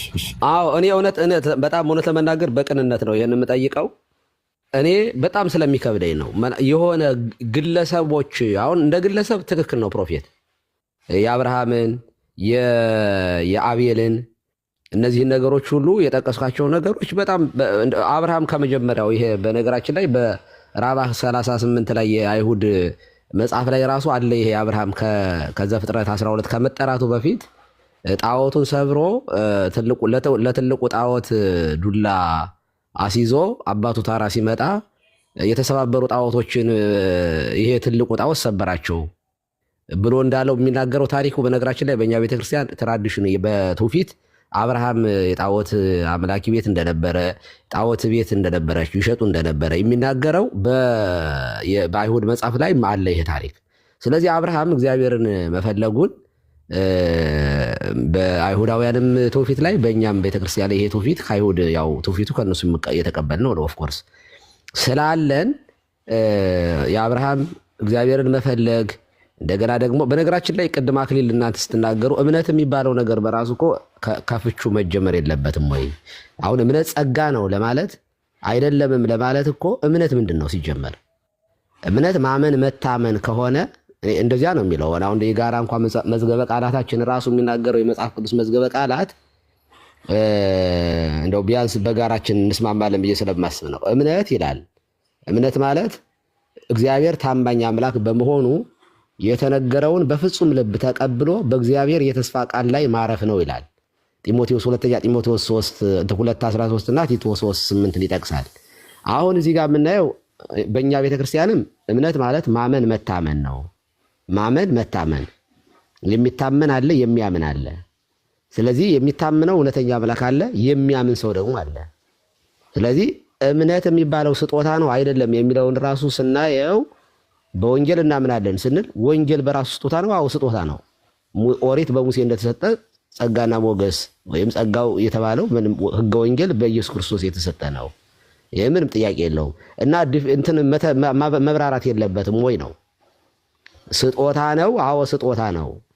ግን ስጦታ ነው ሲባል ለሁሉም ሰው ተሰጥቶ ሁሉም ሰው የሚድንበት ነው ወይ ማለት ነው ወይ? ጠዋት ላይ የዮሐንስ ወንጌል ምዕራፍ 10ን የሆነ ሰው እየጠየቀ ክርስቶስ እየሰማው ነበር። ለበጎቹ ነው የሞተው ይላል። ለበጎቹ ነው የሞትኩት፣ ነፍሴን ስለ በጎች አኖራለሁ ነው ያለው እንጂ ስለ ሌሎቹ አይደለም ሲል ነበረ። በነገራችን ላይ ይሄ ጥቅስ የሚያሳየው ባጭሩ ነው እኔ ተናግሬ የማቆመው። ይሄ ጥቅስ አዎ እኔ የበጎች እረኛ ነኝ፣ ስለ በጎቼ ነፍሴን አኖራለሁ ሲል ምን እያለ ነው ሲባል የሞተው ለዓለም ነው፣ ምንም ጥያቄ የለውም። ግን የእርሱ ሞት የሚጠቅመው ለማን ነው? ለሚያምኑበት ነው። ምክንያቱም ላላመኑበት የክርስቶስ ሞት ምንም የክርስቶስ ወደዚህ ዓለም መምጣትም ሆነ የበለጠ ፍርድ ነው እንደውም የሚሆነው፣ ዕዳ ነው እንደውም የሚሆነው። ስለዚህ የሚጠቀሙበት በጎቹ ስለሆኑ ስለ በጎቼ ነፍሴን አኖራለሁ ያለው ለምንድን ነው ጌታ ሲባል ድምፁን የሚሰሙት በጎቼ ድምፁን ይሰማሉ ብሏል። ስለዚህ ድምፁን የሚሰሙት የሚከተሉት ናቸው የሚጠቀሙበት በክርስቶስ ሞት ላይ። በክርስቶስ መሞት በክርስቶስ ቤዛነት ሊጠቀሙ የሚችሉት በክርስቶስ የሚያምኑ ሰዎች ናቸው። በክርስቶስ የማያምኑ ሰዎች ክርስቶስ ለዓለም ቢሞትም የማያምኑበት ሰዎች ግን ሊጠቀሙበት አይችሉም። ስለዚህ በግ እንደውም እያንዳንዱ ወደ ራሱ መንገድ አዘነበለ ተብሎ ትንቢተ ኢሳይያስ ላይ እንደሚናገረው እንደ በጎች ተቅበዘበዝን፣ እያንዳንዱ የራሱን መንገድ ተከትሎ አዘነበለ። ስለዚህ ይሄ የሚያሳየው የክርስቶስ ሞት በመስቀል ላይ ለዓለም ቢሞትም በሞቱ የማያምኑ በትንሣኤው የማያምኑ በሚመጣው ተስፋ የማያምኑ ሰዎች ስለማይጠቀሙበት የክርስቶስ ሞት ላመኑበት በጎቹ ድምፁን ሰምተው ለተከተሉት ስለሆነ ነፍሴን ስለ በጎች አኖራለሁ አለ። የእሱ ነፍስ መስጠት ዛሬ ወንጌል ቢሰበክ ኦኬ አልቀበልም ያለ ሰው የሐዋርያት ሥራ ምዕራፍ 2 ላይ እንደምንመለከተው 3000 ነፍሳት ናቸው ተጨመሩ የተባለ እንጂ መላው ዓለም ተጨመረ ተብሎ አልተጻፈም። እዚያ ውስጥ 3000 ነፍሳት ብቻ አልነበሩም በባለ ጴንጠቆስጤ ወይንም በባለ 50 የነበሩት። የተጨመሩት ግን ልባቸው ተነክቶ ምን ተንግበር ምን እናድርግ ወንድሞች ያሉት ግን 3000 ነፍሳት ናቸው። ተጠምቀው እንደዳኑ መጽሐፍ ቅዱስ ይነግረናል። ሪጀክት ያደረጉ የመንፈስ ቅዱስን ጥሪ ጸጋው መጀመሪያ ይመጣል፣ ይጠራል። መንፈስ ቅዱስ ስለ ኃጢአት ይወቅሳል። ከዚያ በሐዋርያት ላይ አድሮ መንፈስ ቅዱስ አስተማረ። እንደገና ደግሞ ወደ ህዝቡ መንፈስ ቅዱስ ደግሞ ልባቸውን ነካ ማለት ጠራቸው። አጽናኙ ሲመጣ ስለ ኃጢአት ስለ ጽድቅ ስለ ፍርድ ይወቅሳል። ስለ ኃጢአት በእኔ ስለማያምኑ ነው ስላለ መንፈስ ቅዱስ እያንዳንዱ ሰው ጋር ይሄዳል። አሁንም እርሱ ሄዶ ጥሪ ያቀርባል። በክርስቶስ እመኑበት የማያምን አይድንም ይላል። ይሄ ጸጋ ነው። በነገራችን ላይ ለሁሉም የተሰጠ ጸጋ ነው። ጥሪው ለሁሉም ነው። ከዚያ ግን እሺ አምናለሁ ብሎ መቀበል ግን የአማኞቹ ድርሻ ነው። ሪጀክት የማድረግ መብት ስላለህ ማለት ነው። ነፃ ፈቃድ የሚለው በራሱ ያው እንግዲህ ነፃ የሚባለው ነገር በነገራችን ላይ በደንብ መታየት አለበት። ፈቃድ ነው ያለን፣ ነፃ ፈቃድ የሚል ያው ክርክሮች አሉ። ነፃ ነን ወይ ሙሉ በሙሉ እንደው እያንዳንዱ ነገር ነፃ ነን አምላክ እንሁን ብንል እንሆናለን? ነፃ የሚለው በአውድ መታየት አለበት። በእርግጥ ፈቃድ ግን አለን። ከመዳንና ካለመዳን የተነሳ ሰው ሙሉ የሆነ ፈቃድ አለው። ነፃ ነው። የወደደውን የመምረጥ ነፃ ፈቃድ አለው። ለዚያ ነው ክርስቶስም የሚፈርድብን እኮ ባልሰጠን ነገር ስለማይፈርድብን ማለት ነው። እና አይ ቲንክ አጭር ነገር እናገራለሁ እያስረዘምኩኝ መሰለኝ፣ ረጅም ሰዓት ስለጠበቅኩኝ ነው። ስለዚህ ፕሮፌት ወደ መጨረሻ ጥያቄን አቅርቤ ለማቆም ያክል እኛ ሪትን የሆነ ነገር ይዘን ዶክመንት አለን ክሌም የምናደርገው የአባቶችንም ቅድም አሁን አክሊል ሲናገር እንደነበረው ዮሐንስ አፈወርቅን ይናገራል እኮ አሚንስተ መሰረቲቱ ካላኒ ህንፃ ወንድቅ ምውንቱ የሚለው ዮሐንስ አፈወርቅ በደንብ የሚጠቀስ ነው። እምነት መሰረት ነው፣ ሌሎቹ ጣሪያና ግድግዳ ናቸው የሚልበትም አለ። ስለዚህ ምንድነው አሁንና ወይ አባቶችን እንዳትጠቅሱ እገሌ የሚባልና አባት በቋሚነት ሙሉ ትምህርቱን እንቀበላለን አትሉም፣ ወይ ደግሞ የሆነ ኮንፌሽንን ያንዱን ወይም የጆን ካልቪንን ወይም ደግሞ የሉተራንን የሆነ ያንዱን ወይ ዝንግልን የሆነ ነገር እንዳትቀበሉ ብዙ ናችሁ። ስለዚህ በምን መስፈር እንዴት ለእልመናችሁ እኔ አሁን እንደዚህ ያምናሉ ጴንጤቆስታሎች ይሄንን አይቀበሉም ለማለት ፕሮፌት ሚክያስ አይቀበልም ማለት ይቻላል ስለሰማሁህ። ጴንጤቆስታል ግን እንዴት ልናገር እችላለሁ እንዴት ልደፍር እችላለሁ የሚለውን ብትመልስልኝ ነው። ቴንኪው አመሰግናለሁ። በመረጃ ግን ቢሆን ጥሩ ነው። እሺ ቀሲስ ቅድም እንዳልኩት ነው። እኔ ይፍቱንና እኔ ከስር ልሆን አባቴ ይፍቱን ይባርኩኝና ወርጄ ከስር ልቀመጥ። ገብረ ሚካኤል እግዚአብሔር ባርክ፣ እግዚአብሔር ጠብቅ እና አሰምሮ ወንጌል ቸርች እኔ ማቀው አርሜን ትምህርት ነው የምትደግፈው። የቸርች አፖስቶሊክ ሴሴሽን እኮ ያው የቸርች ትምህርቶች አሉ፣ ግን አሁን ፍሪ ዊል የተወራ ስለሆነ ጉዳዩን በደንብ አናሰፋው። በቃ ፍሪ ዊል ቶታል ዲፕሪቭ አልሆነም ሰው ነው የት ቸርች በተለይ ሙሉ ወንጌል ቸርች የምታምነው በዚህ ነው። ህይወት ብርሃን ከቃለ ሕይወት ውጭ ያለው ብያቸዋለሁ። ኢትዮጵያ ውስጥ ያሉ ቻፕሎች ሁሉ የሚያምኑት ፓርሻሊ ነው ከሉትራኖች ውጭ ማለት ነው። ከዛ ባለፈ ኮንዲሽናል ኤሌክሽን ኢየሱስ ያለ ዓለም ነው የሞተው አንሊሚትድ አቶንመንት ነው ብሎ የሚያምኑት ግሬሱም ሬዚስተብል የሚደረግ ብላ ብሎ ወንጌል ቸርች ታምናለች። ምንድነው እኔ ፕሮቴስታንቶች የሚል ክሌም እኛ በቶታል ዲፕራይቭ አናምንም። ስለዚህ ይሄ ነገር ልክ ልዩነታችን እንትን ተደርጎ አሰምሮ ወንጌል ቸርች በፓርሻል ነው የምታምነው። ስለ ፍሪ ዊል እየተወራ ስለሆነ የግድ እንትናን ፋዘር ክሌም አድርጋለች አላረገችም። አዎ የምትቀበላቸውን ትቀበላለች፣ ማትቀበላቸው አትቀበልም። ግን ፍሪ ዊል ላይ ሲመጣ የሰው ልጅ ነጻ ፍቃድ አለው። ኢየሱስ ለሞተ ነው ለዓለም ነው የሞተው ብላ አምስቱንም የኬልቪንን ቱሊፕ ተቃውማለች። አርሜንስም ሲነሳ አምስቱንም ቱሊፖችን ተቃውሞ ቶታል ዲፕራቪቲ ሲል ፓርሻል ነው ብሎ ነው ያስቀመጠው። አንሊሚትድ ኢሌክሽን የሚለው ኮንዲሽናል ኢሌክሽን ብላ ያስቀመጠው አርሜንስ። ሊሚትድ አቶንመንት የሚለው ኖ አንሊሚትድ ነው ለዓለም ነው ብሎ ያስቀመጠው አርሜንስ ሲመጣ ኢሬዚስተብል ግሬስ ነው ሊቃወሙት አይችሉም ሲል አይ ሰዎች ሊቃወሙት የሚችሉት ነው ሬዚስተብል ነው ብሎ መጣ። ፕሬዘንት ኦፍ ዘ ሲንስ የሚለውንም ደግሞ ኖ ኮንዲሽናል ሰው ሊከዳ ይችላል ብሎ አርሜንስ እንደመጣ እናውቃለን። ይህን ደግሞ ብዙ አብያተ ክርስቲያኖች የሚቀበሉት ነው። ባኬንድ ፎርት ሲሆን ግን ልክ እኛ ልዩነታችን ላይ ሲነሳ ይሄንና ምንም ይሄ ልክ አይደለም ብለን እንደምንመጣው አኬዋ ለአንተ ሰጥቼ መውጣው ነገር ቢኖር ምንድነው እናንተ ጋርም አንዳንድ ነገሮች እኮ አሉ። እነዚህ ነገሮች ግን ሸፋፍኖ ማለፍ ጥሩ አይመስለኝም። ሁሉም ስለሚያነብ ሁሉም ስለሚያውቅ በዚህ ጊዜ አሁን ኢየሱስ ክርስቶስ በስጋው ፍጡር ነው አይደለም የሚለውንም በትፈቱ እናንተም ጥሩ ነው። ቤተክርስቲያን ተሳሳታለች ያሳሳተ የሚለውን ነገር በቃ መጨካከል ነው። ምንም ማድረግ እኮ አይቻልም። መወያየት ማርያም ጥንት አብሶ አለባት የለባትም የሚለውንም በትፈቱ ጥሩ ነው። ለመሰላችሁ ወደ እናንተም ሰዎች እንትን ለማለት አንዳንድ ኮንፊውዝ የሚያደርጉ ዶግማዊና ኢንሴንሻል ነገሮች ስላሉ ሁለት ባህሪ አንድ አካል በአንድ ባህሪ የሚለውን እሱንም በቃ መጨከን ወንድም ላይ እኔ አሁን ከልቪኒስቶች ላይ ጨክኜ ነው የማወራው። ምንም ማድረግ ስለማይችል በትምህርቱ አላምንም። እነዚህ አራቱ ያነሳሁትም ጥያቄ ጨከን ብላችሁ እንትን በትሉ ከዚህ በፊት አንተና ታላቁም ትንሽ በአንዳንድ ዲቤት ላይ አይቻለሁ። በቃ ጨከን ተባባሉ፣ ተወያዩና አንድ ነገር ይዛችሁ ብትመጡ አሪፍ ነው። ተባረኩልኝ። አኬዋ ይቅርታ፣ አንዲት ነገር አክሊል፣ ቆይ አንዴ። በነገራችን ላይ ይችን ነገር ደጋግባችሁ ስለምታነሱት ነው። ቀሲስ እኔ ብሄድበት ደስ ይለኛል። ልመልስ አይደለም አንተ ነው የምትሄድበት። በነገራችን ላይ እኔም አፌክት ያደርገኛል እና እኔም ብሄድበት ደስ ይለኛል ለወንጌል ስለሆንኩኝ። ለወጣ ስለሆነ እኔ ጋር ስለመሸ ነው። በጣም ይቅርታ። ደጋግባችሁ ክሌም ስለምታደርጉት ነው። ባይዘው እንደዚህ የግለሰብን የዶሚኔሽኑን ለማጣጣት የሆኑ አክሊልና ቀሲስን ወይም ታላቁንና የሆነ ሰው ስታመጡ ብዙ ጊዜ ያለው በጣም ይገርማል። እና ፕሮፌት እዚህ ጋር በጣም ማወቅ ያለባችሁ ሌሎችም ፕሮቴስታንቶች፣ እኛ የምንነጋገረው በአንዲቱ ቤተክርስቲያን ውስጥ የልጆቿ የእውቀት ልዩነት ይኖረናል። ሁልጊዜም አለ። አንዱ የማይረዳው አንዱ የሚረዳው ነገር ይኖራል። እንደ ቤተክርስቲያን ግን ትምህርቱ አንድ ነው፣ እንድታውቁት ነው። አንድ ትምህርት ነው ያላት ቤተክርስቲያን፣ አንድ ትምህርት ነው ያላት። ነገር ግን እኔ የማላውቀውን እንትን አክሊል ሊያውቅ ይችላል፣ አክሊል የማያውቀውን እኔ ላውቅ እችላለሁ። ስለዚህ በማናውቀው ነገር ሁለታችን ነው ይሄ ነው ልንከራከር እንችላለን። ልክ በትምህርት ቤት ውስጥ እንዳለው ማለት ነው። ትምህርት ቤት ውስጥ ክርክር አለ። የምን መምህሩን ራሱ እኛ እንሞግታለን። እንዴት ሊሆን ይችላል? እንዴት ሊሆን ይሄ ነው መሆን ያለበት ብለን ልንከራከር እንችላለን። ስናወራ አንዲቱ ቤተክርስቲያን ውስጥ የልጆቿ እውቀት ክርክር ነው እንጂ እኛ ጋር ያለው የሃይማኖት ክርክር የለንም እኛ ጋር። ኦኬ፣ የተጻፈውን የምንረዳበት የእውቀት ገደብ ግን አለብን፣ የእውቀት እንትን አለብን። እንደ ዲኖሚኔሽን አድርጋችሁ የምታመጡት ነገር በጣም ስለሚያስቀኝ ነው። እንደ ቤተ እምነት ማመንና እንደ ግለሰብ ማወቅ በጣም የተለያየ ነው። መቼም በግለሰብ ደረጃ እውቀታችን እኩል ሊሆን አይችልም። አንዱ በጣም ማቹር ሊሆን ይችላል፣ ብዙ አንባቢ ሊሆን ይችላል። አንዱ ደግሞ ንባቡ ጎጭ ሊሆን ይችላል፣ በጣም አነስ ያለ ሊሆን ይችላል። ልክ የትምህርት ፊልዳችንም የተለያየ ሊሆን እንደሚችል አንዱ የአዲስ ኪዳን ትርጓሜ መምህር፣ አንዱ የብሉይ ኪዳን፣ አንዱ ደግሞ በቴዎሎጂ በሌላ እንደዚህ ያለ ሰው ሊሆን ይችላል። ስለዚህ እነዚህ ሰዎች እውቀት ላይ ሲያወሩ የሃይማኖት ልዩነት አድርጋችሁ የምታወሩት ነገር እውነት መናገር ሞኝ ናቸው መሰለኝ። እንደዚህ ያለ ነገር እኛ ጋር እንደሌለን እንድታውቀው ነው። ቴንኪው። ቀጥሎ አክሊል። እኔ ግን ልሰናበታችሁ፣ ሚድናይት ሆኗል። በጣም ይቅርታ።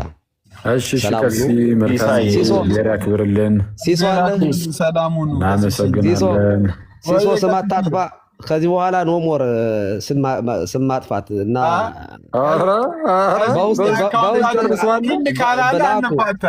ኧረ አካውንት ላከው። ስለ ጊዜ እባክህ ሰው እንትን አትበል።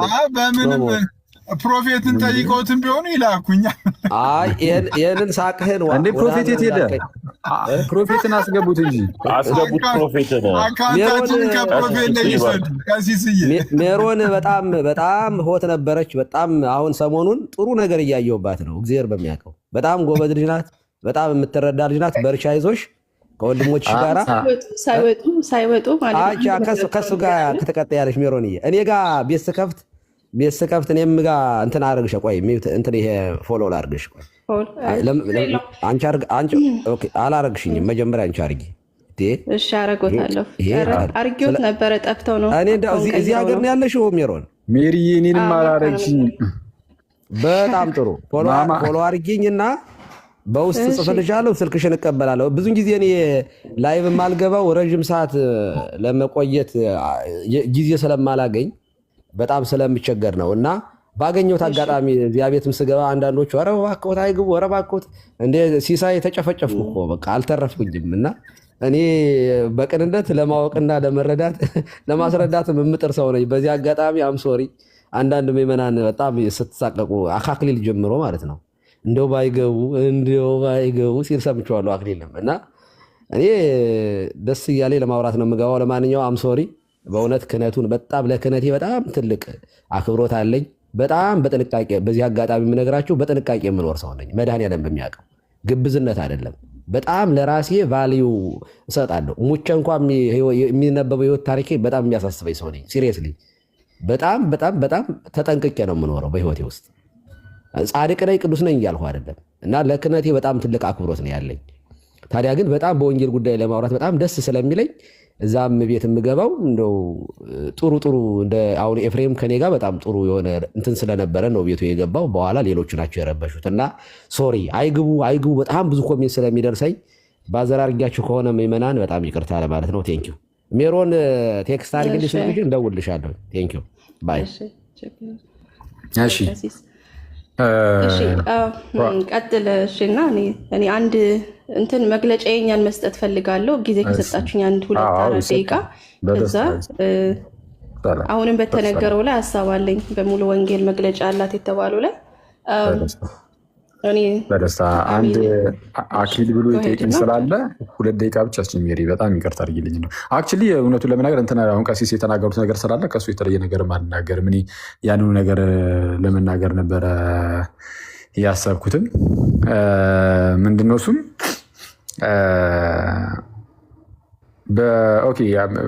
በእናንተ ዘንድ የተሳሳተ ነገር ሲኖር ተሳስታችኋል ማለት ይልመድባችሁ። እናንተም ልክ እንደዚሁ ለምሳሌ እኔ ወንድሞቼ ላይ ጨከን ብዬ እንደዚህ እንደምናገረው የሚል ነገር ተነስቷል። ማን አንተ ማለት አሁን እኮ አንተ እንደዚህ ስትናገር እኮ የራስን እምነት ተናገር ብለን እንጂ እኮ ማለት ነው ሌሎችን እኮ እንደው ትክክል አይደላችሁም ብለህ ጭራሹን የመፈረጅ እኮ መብት እኮ የለህም። ማን ሰጥቶ ሲጀመር? ምክንያቱም እነሱም አንተን ልክ እንደዚያው ይሉሃል።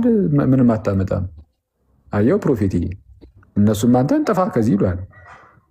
አንተም እነሱን ጥፉ ከዚህ ልትላቸው ትችላለህ። መሀል ቤት እየተጠፋፋ መኖር ነው፣ መቀጠል ነው። ምንም የምትፈጥረው የምታመጣው ነገር የለም። ኦኬ ወደኛ ጋር ስትመጣ በሌላ አማርኛ አንተ ልክ እነሱን ስታወግዛቸው ራስን የቻልክ ቤተ እምነት ሆነ ነው። ራስን የቻልክ ቤተ እምነት ነህ። የሆነ ቤተ እምነት ውስጥ ትሆናለህ ወይ አንተ እንግዲህ ያለህበት ቤተ እምነት ይህን ነገር አይቀበልም። በቤተ እምነት ደረጃ እነዛኛዎቹም ደግሞ በቤተ እምነት ደረጃ ራሳቸውን የቻሉ እንግዲህ ቸርቾች ናቸው። እንግዲህ ቸርች ተብሎ ስለሚጠሩ ማለት ነው ቸርቾች ናቸው። ራሳቸውን የቻሉ የተለያዩ የተከፋፈሉ ቤተ እምነቶች ናቸው። ስለዚህ አሁን አንተ እያስነሳ ያለህ ውጊያ ወይም እያደረክ ያለህ ውጊያ ዝም ብሎ ወንድምህ ጋር እንደው ከቅርብ ወንድምህ ጋር ብቻ ሳይሆን በቤተ እምነቶች መካከል ያለን ውጊያ ነው አሁን ማምጥተህ እያሳየህን ያለው እንጂ በአንድ ቤተ እምነት ውስጥ ሆነ በአንድ ጥላ ስር ሆነ ወይም በአንድ ቤተ እምነት ውስጥ ሆነ እርስ በርስ እንትን እያልክ አይደለም። ስለዚህ አንዱ ቤተ እምነት ከሌላው ቤተ እምነት ጋር የተለያየ ነው። አንተ የመፈረጅ መብቱ የለህም እኮ። አንተን አሁን ስንሰማ የምንሰማ እንዴት ነው? ኦኬ አሁን የአንተ እምነት ደግሞ ምንድን ነው የሚለውን ለማወቅ ነው። ፕሮቴስታንቶችም እንደዚህ ያምናሉ የሚለውን እንጂ ምንም መብቱ የለም። ይኸው እነሱን ስህተት ናችሁ ብያለሁ ምናምን ነው። ያኛው አሁን ዝም ብለን ሌላ አንድ ካልቪኒስት ብናስገባ ፕሮፌት ምኑን አውቆት ነው? ዝም ብሎ ፕሮፌት የሚለውን ስም ከፊቱ ቀጽሎ መጥቶ እንጂ ምንም አያውቅም። ስህተት ነው ይልሃል። አንተን ምንድን ነው መጨረሻችሁ? ወደ እኛ ስትመጣ አክሊል ለምሳሌ የሆነ ነገር አስተምሩ፣ ሌላ ሰው ደግሞ እዛ ኦርቶዶክስ ማለት ሌላ ነገር ቢያስተምር አክሊል ራሱን የቻለ ቤተ እምነት ኖሮት ከዛ ቤተ እምነት አንጻር እየተናገረ፣ ሌላው ደግሞ የራሱ ቤተ እምነት ኖሮት ከዛኛው ቤተ እምነት አንጻር እየተናገረ ነው አይደለም። አይነጻጸርም ራሱ ከእናንተ ጋር። እኛ አሁን ቅድም ቀሲስ እንዳሉት ሁላችን በአንድ የጌታ ቤተክርስቲያን ውስጥ ነው ያለ ነው። ከዛ በኋላ ግን ያሉ የተለያዩ ጉዳዮች ላይ ትምህርቶች ላይ ልክ ስንገልጽ ማለት ነው ገለጻችን ላይ አንዱ ከአንዱ ሊለይ ይችላል። አይ እኔ የማውቀው ይሄንን ነው ሊል ይችላል አንድ ሰው እና ያንን አውቃለሁ ብሎ ያሰበውን ነገር ደግሞ በደንብ ሊያስተጋባ ይችላል። በቃ እኔ የማውቀው ይሄንን ነው ብሎ ሊሳሳት ይችላል አንድ ሰው። እኔም ሊሆን ይችላል፣ ማንኛውም ሰው ሊሆን ይችላል፣ ሊሳሳት ይችላል። ያናል በጣም አሳሳቢ አንገብጋቢ ጉዳይ ሆኖ ወደ ላይ ከፍ የሚል ከሆነ ማን ጋር እንሄዳለን? ቤተክርስቲያን ጋር። ቤተክርስቲያን የምትባል ነገር አለች። ከቤተክርስቲያን ይሄ ነው በመጽሐፍ ቅዱስ ጥንት የኤርሲያን አባቶቻችን ያስተላለፉልን ይህን ነው ብላ ልክ የኤርሲያን ስትሰጠና እምቢ ማለት አትችልም። አሜን ብለህ ትቀበላለህ። ከተሰጠ ከመጽሐፍ ቅዱስ ከአባቶች ከተሰጠ በቃ አሜን ነው እንጂ ተከፋፍለ የየራስን ቤተ እምነት ይዘህ መዋጋትማ እሱማ ቀላል እኮ ነው። እና ይሄ ሌላ ነው፣ ያ ሌላ ነው ያልከውን ደግሞ ይሄ ያሉ ነገሮች ምናምን ነገር እኛ እናወራለን። አትሊስት አየህ እኛም እኮ እናወራለን። ነዘሰርሊ ውጊያ ውስጥ በዛ ደረጃ እንትን ላንል እንችላለን። አልፎ ኦፍኮርስ ይፈጠራል፣ ጭቅጭቁ ንትርጉ ሊፈጠር ይችላል። ግን እስቲል ግን እናወራለን፣ በውስጥም በምንም እናወራለን። እያወራን እዚህ ጉዳይ ላይ ከምን አንጻር ይታያል ይሄ ጉዳይስ እስቲ በደንብ እንየው ምናምን እያለን እናጠናለን። የሆነ መጽሐፍ ሽር እየተደራረግን እናነባለን። ምክንያቱም በአንድ ክርስቲያን ውስጥ ነን። የእናንተ ግን ኦልሬዲ አንዱ የሆነ የራሱ የሆነ ትውፊት አለው። በቃ ይሄ ነው ብሎ ትክክል ብሎ የራሱን የቻለ በቤተ እምነት ደረጃ አለው። ሌላኛው የራሱን የቻለ የቤተ እምነት እንደዚህ አይነት ነገር አለው እና ሁለቱ ይለያያል ነው። ሜሪ ቀጥይ። አጠር አድርጌ ለመጨረስ ሞክራል ብዙ ስለቆየሁኝ። ሳይወጣ ልጠይቀው ፕሮፌትን የፈለኩት ነገር ነበረ። ምክንያቱም እኔም የሙሉ ወንጌል ነው የተወለድኩትኝ በዛች ቤተክርስቲያን እና በዛች ቤተክርስቲያን መግለጫ ሲሰጥ ምናምን አይቻል አቅም ኦፍኮርስ ላይ ግን እንደዚህ አትመኑ ይሄ ነው እምነታችን የሚል ዶኪመንት ለቤተክርስቲያን ተነቦ ኦርጃን ካልቪንን አትቀበሉ ይሄኛው እንትን ነው አይባልም። ቤሲክሊ ሰው ልጅን ታስተምራለች፣ ታስጠምቃለች። ከዛ በዛች ቤተክርስቲያን ደግሞ ሰዎች በየእሁድም በየሮብ በየአርብም እየሄዱ ይጸልያሉ። እሁድም ደግሞ ያው አገልግሎት አለ። ከዚህ ውጪ ታቃወማለች። ይሄንን ሪጀክት ያደረገችው ትምህርት ነው የሚለው ግን ኬት እንደመጣ እኔም ስላላወቅኩኝ በዶኪመንት ቢያሳየን ጥሩ ነበረ። ከዚሱ ደብዳቤ ወር ዶኪመንት እኔ አልደረሰኝም። ምክንያቱም እኛ እናምናለን መጽሐፍ ቅዱስ ነው ምሪታችን፣ እግዚአብሔር መንፈስ ቅዱስ ይገልጽልናል። ከዛ በምንረዳበት እንረዳለን። ኦብቪየስሊ ኦልድስት ዲኖሚኔሽንም የመጡት ማጆሪቲ ኦፍ ዘ ታይም በዚህ እንደሆነ ግልጽ የሆነ ነገር ነው አይደል እንዴ? እናውቃለን። ግን ጠቅልሎ ይሄንን ትቃወማለች ቤተክርስቲያን ይሄኛውን ትቃወማለች ሲባል በዶኪመንት ደረጃ አለ ወይ ነው። ምክንያቱም እኔ እንደዚህ አይነት ነገር አንብቤም ሰምቼም አላውቅም። ቢካዝ እኔ የፕሪዴስቲኔሽን አማኝ ነኝ። እንዴት ነው የሆንኩት? መጽሐፍ ቅዱስን ስለምከተል። ስለዚህ ሁሉንም እንደዛ መጨፍለቅ አይሆንም። ግን አንድ አጠር ያለች ስለ ፕሪዴስቲኔሽን ኦር ስለ ነጻ ፍቃድ 1-2 ደቂቃ ማስረዳት ስለፈለግኩ ነው እድሉን ከሰጣችሁኝ። ከዛ ለሐዋርያ 2 ጥያቄ አለኝ። አንዱ ጥያቄ ስለፈጠረሽ ማለት ስለፈጠረሽ ማለት ተቀድሮ ተወስኖብሽ ነው ሐዋርያ እንድትይ እና ከቁጥጥርሽ ውጭ ሆኖ ከሆነ እንደዛ ሆኖ ተነገሪ ብያለሁ። እግዚአብሔር እንደለ እንጂ ይሄ እያወራሁ ስለሆነ ነው። እሺ ይቅርታ። አኬን ታችን ይቅርታ። አይገርምም? በረሳሁ። እሺ እግዚአብሔርን አስቤው አይደለም። እሺ ስለዚህ ስለ ፕሪዴስቲኔሽን ከካልቪኒዝም ፐርስፔክቲቭ መረዳት አለባችሁ ብዬ አምናለሁ። ማለት ሁሉም ሰው እየመጣ የለም ይላል፣ ግን ከራሱ ተነስቶ እየተናገረ ይመስለኛል። ማለት ሙሉ መጽሐፍ ቅዱስ ቤሲክሊ አዲስ ኪዳን በተለይ የጳውሎስ ትምህርቶች የሚያስረዱት ፕሪዴስቲኔሽንን ነው። እሱ ብቻ ሳይሆን አዲስ ብሉይ ኪዳንም ማለት ነው። ስለዚህ ምን ማለት ነው ፕሪዴስቲኔሽን ስንል? እኛ የምናምነው መዳን በመጀመሪያ የእግዚአብሔር ስራ እንጂ የሰው ስራ አይደለም ብለን ነው የምናምነው። ቤሲክሊ ዊር ሴይ ምን ማለት ነው? ያህም ደግሞ ሰው በኃጢአቱ ወድቆ ስለነበረ በራሱ ኃይል ወደ ክርስቶስ መምጣት አይችልም። 4 ነጥብ። ስለዚህ በራሳችን ካልመጣን ዊር ፕሪዴስቲንድ ወር ተወስነናል ማለት ነው። ስለዚህ አብ መጀመሪያ መሳብ አለበት። ኦኬ ፕሪሬኩዚቱ እኛ ሳንሆን አብ ነው። ከዛ ምን ማድረግ አለበት? ልብን መክፈት አለበት። ይሄን ካልሆነ እኛ ምን የምናደርገው ነገር የለም። ከዚያም ሰው በእውነት ወደ እምነት ይመጣል ማለት ነው። እምነት የመጣው ከዚህ ሁላ ፕሮሰስ በኋላ ነው እንጂ በራሱ ተነሳስቶ እግዚአብሔርን ልፈልግ ብሎ አይደለም ብለን ነው የምናምነው። ይህ ማለት ሰው አይመርጥም ማለት አይደለም። ማለት ግን የመዳኑ የመጀመሪያ ምክንያት ሰው ሳይሆን እግዚአብሔር ነው ማለት ነው። ስለዚህ እኛ እንዲሁ እናምናለን። እግዚአብሔርም ለማመን ምህረት ኦኬ ሊያደርግ ግዴታም የለበትም ብለን እናምናለን። ይሄ ትልቁ የኔም ሀሳብ ነው። እግዚአብሔር ግዴታ የለበትም ሁሉንም ሰው የመማር ምድር ላይ ያለውን ምህረት ዕዳ ሳይሆን ጸጋ ስለሆነ ማለት ነው። ሰው ሁሉም ሰው ፍርድ የሚገባው ከሆነ እግዚአብሔር አንዳንዶችን በጸጋ ማዳኑ ፍትህን አያፈርስም፣ ይልቁንም ምህረቱን ያሳያል ብለን እናምናለን። ስለዚህ ፕሬዴስቲኔሽን ምንድን ነው? በአጭሩ እግዚአብሔር ከዘላለም በፊት ማንን እንደሚያድን በራሱ ፍቃድና ጸጋ መወሰኑ ነው። ኦኬ ይሄ ማለትስ ምንድን ነው? ምን ማለት ነው? ምንድን ነው ውሳኔ ማለት ሲባል መዳን በሰው ብልህነት አይጀምርም፣ በሰው ጥረት አይጀምርም። ኦኬ በሰው ራሱ ማሻሻል አይጀምርም። ዛሬ ተነስቶ ቅዱስ ልሁን ብሎ አይደለም የጀመረው፣ በእግዚአብሔር የቅድመ ጸጋ ነው የሚጀምረው። ቃሉን በትክክል ተናግሬያለሁ። በሱ ጸጋ ማለት ነው።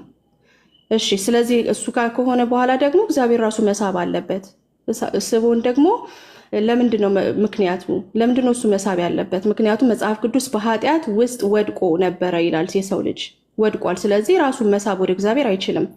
ቶታል ዲፕራቪቲ የምንለው ማለት ነው።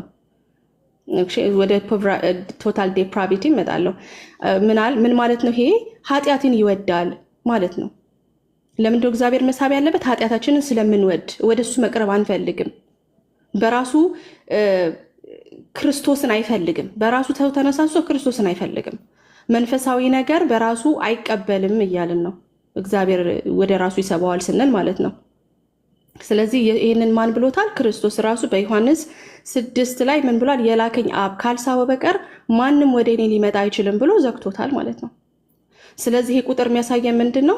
ሰው በራሱ ሊመጣ አይችልም። እግዚአብሔር መጀመሪያ ሊሰራ ይገባዋል ማለት ነው።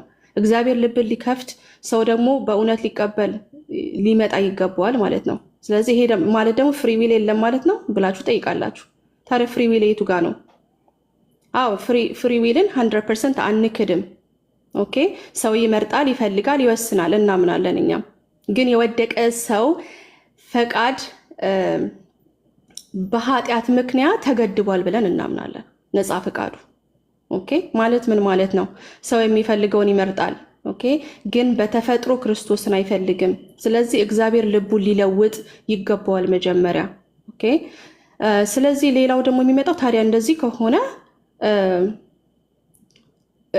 እግዚአብሔር ሁሉን መማር አለበት የለበትም ነገር ላይ እንመጣለን። ቅድም የተነገረው ለሁሉ ሰው ሞተዋል፣ ሁሉ ሰው ድነዋል እያለን የመናገርም ነገር ውስጥ ገብተን ነበረ። ስለዚህ ይሄን ነገር ስንመጣ ደግሞ ፍትህ የሚባል ነገር አለ። ፍትህና ምህረት የተለያዩ ነገሮች ናቸው ብለን እናምናለን። እንደ ካልቪኒስት ቪው ተቀባዮች ማለት ነው። 100% እንትንም ባልለው በፕሪዴስቲኔሽን እገናኘዋለሁ ካልቪንን ማለት ነው። ፍትህ ማለት የሚገባውን መስጠት ማለት ነው። ኦኬ ምህረት ማለት ደግሞ የማይገባውን በጸጋ መስጠት ማለት ነው። ሁሉም ኃጢአተኛ ከሆነ ብለን ካመንን ማለት ነው ሆፕፉሊ እናምናለን ሁላችንም ኃጢአተኞች እንዲሆንን የሚገባን ፍርድ ነው ብለን ማመን አለብን ማለት ነው። ስለዚህ እግዚአብሔር ሁሉም በፍርድ ቢተው ፍትህ ነው። እስቲል ሁሉንም በቃ ወደ ሲኦል ልላካቸው ቢል ፍትሃዊ ነው። እኛ ምናምነው እንደዛ ነው። ከዛ አንዳንዶቹን ከዛ ውስጥ ደግሞ ቢያድን ይሄ ደግሞ ጸጋ ነው ብለን እናምናለን። ለዚህ ነው ፌር ነው ፌር አይደለም ብለን ማንጠይቀው። ስለዚህ ምንድነው ቤሲክሊ የሚያሳየን ማንንም የማዳን ግዴታ የለበትም ነው። እግዚአብሔር ማንንም ሰው የማዳን ግዴታ ሳይሆን የራሱ ውዴታ ነው። ምክንያቱም ሰው ሁላ በኃጢአት አድቋል፣ በተፈጥሮ ከእግዚአብሔር ተለይቷል። እግዚአብሔርን ለማዳን ደግሞ ግዴታ የለበትም ብለን ስለምናምን ማለት ነው። እና ጥሪው ላይ ጥያቄ አንስታችሁ ነበር። ስለዚህ ሰው ሲጠራ ሪጀክት ያደርጋል አያደርግ የሚባለው ላይ ስትመጡ እኛ በምን እናምናለን? ኢሪሲስቲብል ግሬስ ነው። ሁለታዊ ጥሪ እናምናለን። ውጫዊ ጥሪ የሚባል ነገር አለ፣ ውስጣዊ ጥሪ የሚባል አለ። ኦር ደግሞ ኢፌክቲቭ ኮሊንግ የምንለው ማለት ነው። ስለዚህ ውጫዊ ጥሪ ምንድን ነው? ይህ ወንጌል ሲሰበክ ለብዙ ሰዎች የሚሰጥ ጥሪ ነው። ቤሲክሊ ሁሉ ሰው ይሰበክለታል። ይሄንን አልፈልግም የማለት ከፈለገ የመቀበል ይሄ መብቱ አለው። ጥሪውን ሪጀክትም አክሴፕትም የማድረግ ማለት ነው። ለምሳሌ ወንጌል ተሰበከ፣ ሰውየው ይሰማል፣ ግን ልቡ ጠንክሮ አልቀበልም ማለት ነው። ስለዚህ እየመረጠ ነው ማለት ነው። ይህን መቃወም ይቻላል። የሰው ልጅ ይህን መቃወም ይችላል። ውስጣዊ ጥሪን ግን መቃወም አይችልም ብለን እናምናለን። ኢፌክቲቭ ኮሊንግ የምንለው ማለት ነው፣ እንደ ካልቪኒዝም ትምህርት። ይህ ማለት ምንድን ነው? እግዚአብሔር በመንፈስ ቅዱስ ልብን ሲከፍት የሚያደርገው ጥሪ ነው። ይቅርታ፣ ውስጣዊ ጥሪ የምንለው ማለት ነው። ይህ ጥሪ ሰውን በግድ እንደ ሮቦት አይጎትተውም። አሁን እዚህ ጋር ስትል ታዲያ እንደ ሮቦት ተጎትቼ ነው የሄድኩት ታዲያ የሚባል ነገር ስለሚነሳ፣ ነገር ግን ምን ያደርጋል? እግዚአብሔር ልቡን ይለውጣል እና ሰውየውን በእውነት ክርስቶስን እንዲፈልግ ያደርገዋል። ስለዚህ ምንድነው ፍላጎቱን ኦልሬዲ ስለጨመረብኝ እሺ ስል ተገድጄ አይደለም፣ ሮቦት አይደለሁም ማለት ነው። ምክንያቱም ልቤ ስለተቀየረ ነው እሺ ያልኩት። ስለዚህ ሰው ልጅ ውጫዊ ጥሪ ሊቃወም ይችላል ብለን እናምናለን። ነገር ግን እግዚአብሔር በልብ ውስጥ ምንድን ነበር የፈለኩት በኃይል ሲሰራ ያ ጥሪ ሰውን በእውነት ወደ ክርስቶስ ያመጣዋል። ያህንን እምቢ ማለት አይችልም ማለት ነው። ስለዚህ መቃወም ይችላል ወይ ስንል ውጫዊውን ይችላል፣ ውስጣዊውን ግን አይችልም። ምክንያቱም እስከ መጨረሻው እምቢ ብሎ ሬዚስት ሊያደርገው አይችልም ብለን እናምናለን ማለት ነው። እና ይሄው ነው። ጥያቄን ከመጠየቄ በፊት ግን አንድ የተነሳ ጥያቄ እንትን ነበረ በአብርሃም ተነስቶ ነበር። እሽችን ብቻ አንድ ደቂቃ አንድ ደቂቃ አብርሃም ተነስቶ ነበር በፕሮፌት እና እኛ አንቀበልም። ምክንያቱም የኦልድ ቴስትመንት የሆኑ ቅዱሳን እንዴት ነው ታዲያ የዳኑት? እነሱ እኮ እሺ ብለዋል ምናምን የሚባል ነገር ተነሳ። አመነ፣ አብርሃም አመነ ጽድቅም ሆኖ ተቆጠረለት የሚለውን ጥቅስም ይዞ መጥቶ ነበር ፕሮፌት። ግን አብርሃምን የጠራው እሱ አብርሃም ነው ራሱ የሄደው ወይስ ደግሞ እግዚአብሔር ነው የጠራው ስንል ዳይሬክትሊ እግዚአብሔር ነው አብርሃምን የጠራው። ለምሳሌ ዘፍጥረት 12:1 ላይ ስንሄድ እግዚአብሔርም አብርሃምን አለው ከአገርህና ከዘመዶች ከአባትም ቤት ውጣ ወደማሳይህም ምድር ሂድ ያለው እግዚአብሔር ነው እንጂ አብርሃም ፈልጎ አይደለም። እግዚአብሔር ነው የተናገረው። ገባ? ከዛ ደግሞ ኢሳያስ 51:2 ላይ ስንሄድ ምን ይላል? አባታችሁን አብርሃምን ተመልከቱ እኔ ጠራሁት ብቻውንም ነበረ ይላል። ጠራሁት፣ ጥሪው የማን ነው? የእግዚአብሔር ነው። እንደገና እንደምታውቁት በህልምም ተገልጦለታል። እና ብዙ ነቢያትን ስናይ ከዳዊትም ጨምሮ ሁሉንም እግዚአብሔር መጀመሪያ ልባቸውን ስለለወጠ ነው እንጂ እግዚአብሔርን የፈለጉት እነሱ በራሳቸው ተነሳስተው አይደሉም ብለን እናምናለን ማለት ነው። ስለዚህ ሆፕፉሊ ፕሪዴስቲኔሽን እና የእግዚአብሔር ምርጫ ፍትሐዊነትና ምህረቱ ገብቷቸዋል። ሁለት ጥያቄ ያለኝ ግን እዚህ ያልኩት ነገር ላይ ሀሳብ ካለ ቀጥል። አኬ ሐዋርያ እሺ፣ እንደ ሮቦት አይደለንም ለተባለው በመለወጥ ሰዓት እንደ ሮቦት ናችሁ ወይስ አይደላችሁ? በመለወጥ ሰዓት ነው ያልኩት፣ ከተለወጣችሁ በኋላ ሳይሆን በመለወጥ ሁኔታ ውስጥ እንደ ሮቦት ናችሁ ነው የምትለወጡት አይደለም? በሕዝቅኤል ምዕራፍ 36 ቁጥር 26 ላይ እንደተናገረው አዲስ ልብን እሰጣቸዋለሁ አዲስ መንፈስንም በውስጣቸው አሳድራለሁ ሲል ይሄ የእግዚአብሔር መለኮታዊ ስራ ነው። በዛ ሰዓት እንግዲህ የሚለውጠው ነገር አለ እንዳልከው። በዛ ሰዓት እንደዛ በምትለወጡበት ጊዜ እንደ ሮቦት ናችሁ አይደላችሁ? እኛ አይደለንም፣ እግዚአብሔር ነው ልቡን አዲስ ልብ። አሮጌ ልብ ድንጋዩን ልብ አውጥቼ አዲሱን እሰጣለሁ ሲል እንግዲህ ቀይሯል። እንግዲህ እኩሳ ምን እናደርግ ማለት እኩሳ እንደዛ ማለት ነው አይደለ? ስለዛ ከእናንተ ምንም ስለማታደርጉ እንደ ሮቦት ነገር ናችሁ ማለት ነው። በዛ ሰዓት እግዚአብሔር ሮቦት እንዴት ሊሆን እንችላለን? አይ ሮቦቱ ምንም አያደርግም። ልክ ምንም የማያደርግ ማለት ነው። ሌላ ሮቦትን ያው ፕሮግራም እንደሚያደርገው ምናምን በቃ የሆነ ሌላ አካል ነው። ሮቦት ግን ምንም ማድረግ አይችልም። እንደተደረገው ነው የሚሆነው። በመለወጥ ሰዓት እንደ ሮቦት ናችሁ የእናንተ ነው አይደለም? እንደዛ ብዬ አልቀበለውም። ቢካዝ ሰከንድ ኤፌክቲቭ ኮሊንግ ያልኩ ማለት ሁለተኛው ያልኩ ኮሊንጉ ምን ያደርጋል? እግዚአብሔር እሱን እንድትፈልገው አይነት ልብ ይሰጣል። ከእሱማ እሱ ከመለወጥ በኋላ አቤላ ከታች እምቢ ማለት ይቻላል ወይ? በመለወጥ ሰዓት በመለወጥ ሰዓት ላይ አንቺ እሺ ማለት ትችላለሽ ሜሪ? እሺ እንትኑ ጥያቄው ራሱ ትንሽዬ ፋላሲ ያለበት ይመስለኛል። ለምን መሰለ? ለምን አሁን የእግዚአብሔር በመለወጥ ችለት ውስጥ እኮ ኢኔብል የሚያደርግ እንድታምነው እሱን እንድትከተለው መጀመሪያ እኮ ጠራ። አብ ካልጠራው በስተቀር ወደ እኔ መጣ የለም አለ። መጣ ወደ እሱ ስትመጣ ደግሞ ልብህን አዲስ ቀይሮ ደግሞ ሌላ ልብ ይሰጥና እንድትፈልገው ዮሐንስ 6:44ማ እንደዛ አይደለም ሀሳቡ። ምንም ትመጣለህ ከመጣ በኋላ ደግሞ እንደዚህ ያደርግሃል ምናምን አይደለም። ገና ከጅምሩ እዛው ጋር እኮ የሚመጣው እኮ ከአብ የተማረ ነው ተብሏል። ሲጀምር ከአብ የሚማር ሰው እኮ ነፃ ፈቃድ ያለው ሰው እኮ ነው። ምንም ከአብ የሚማር አብን የሚሰማ የሚያዳምጥ ምን አይነት ሰው እኮ ነው። ነቃ ደንገጥ ያለ ነው። እና እንደምትሉት አይነት ሙሉ በሙሉ ሞት ውስጥ ያለ ሰው አይደለም። እሱን ሳይሆን እያልኩሽ ያለሁት በመለወጥ ሰዓት አላችሁም ሰው ነፃ ፈቃድ የለውም። ሙሉ በሙሉ የእግዚአብሔር ጉዳይ ነው። የድንጋይ ልብ አውጥቼ የስጋ ልብ ሰጣችኋለሁ ብሏል ሕዝቅኤል ላይም ብለሽናል። ስለዚህ በዚህ ወቅት ላይ ሰውየው ምንም ነገር አያደርግም። በቃ እግዚአብሔር ነው ዝም ብሎ ሰውየው ላይ የሚሰራው። እንደዛ ከሆነ ያ ሰውዬ እንደ ሮቦት ነገር ነው ወይ ምንም ማድረግ ካለመቻሉ አንጻር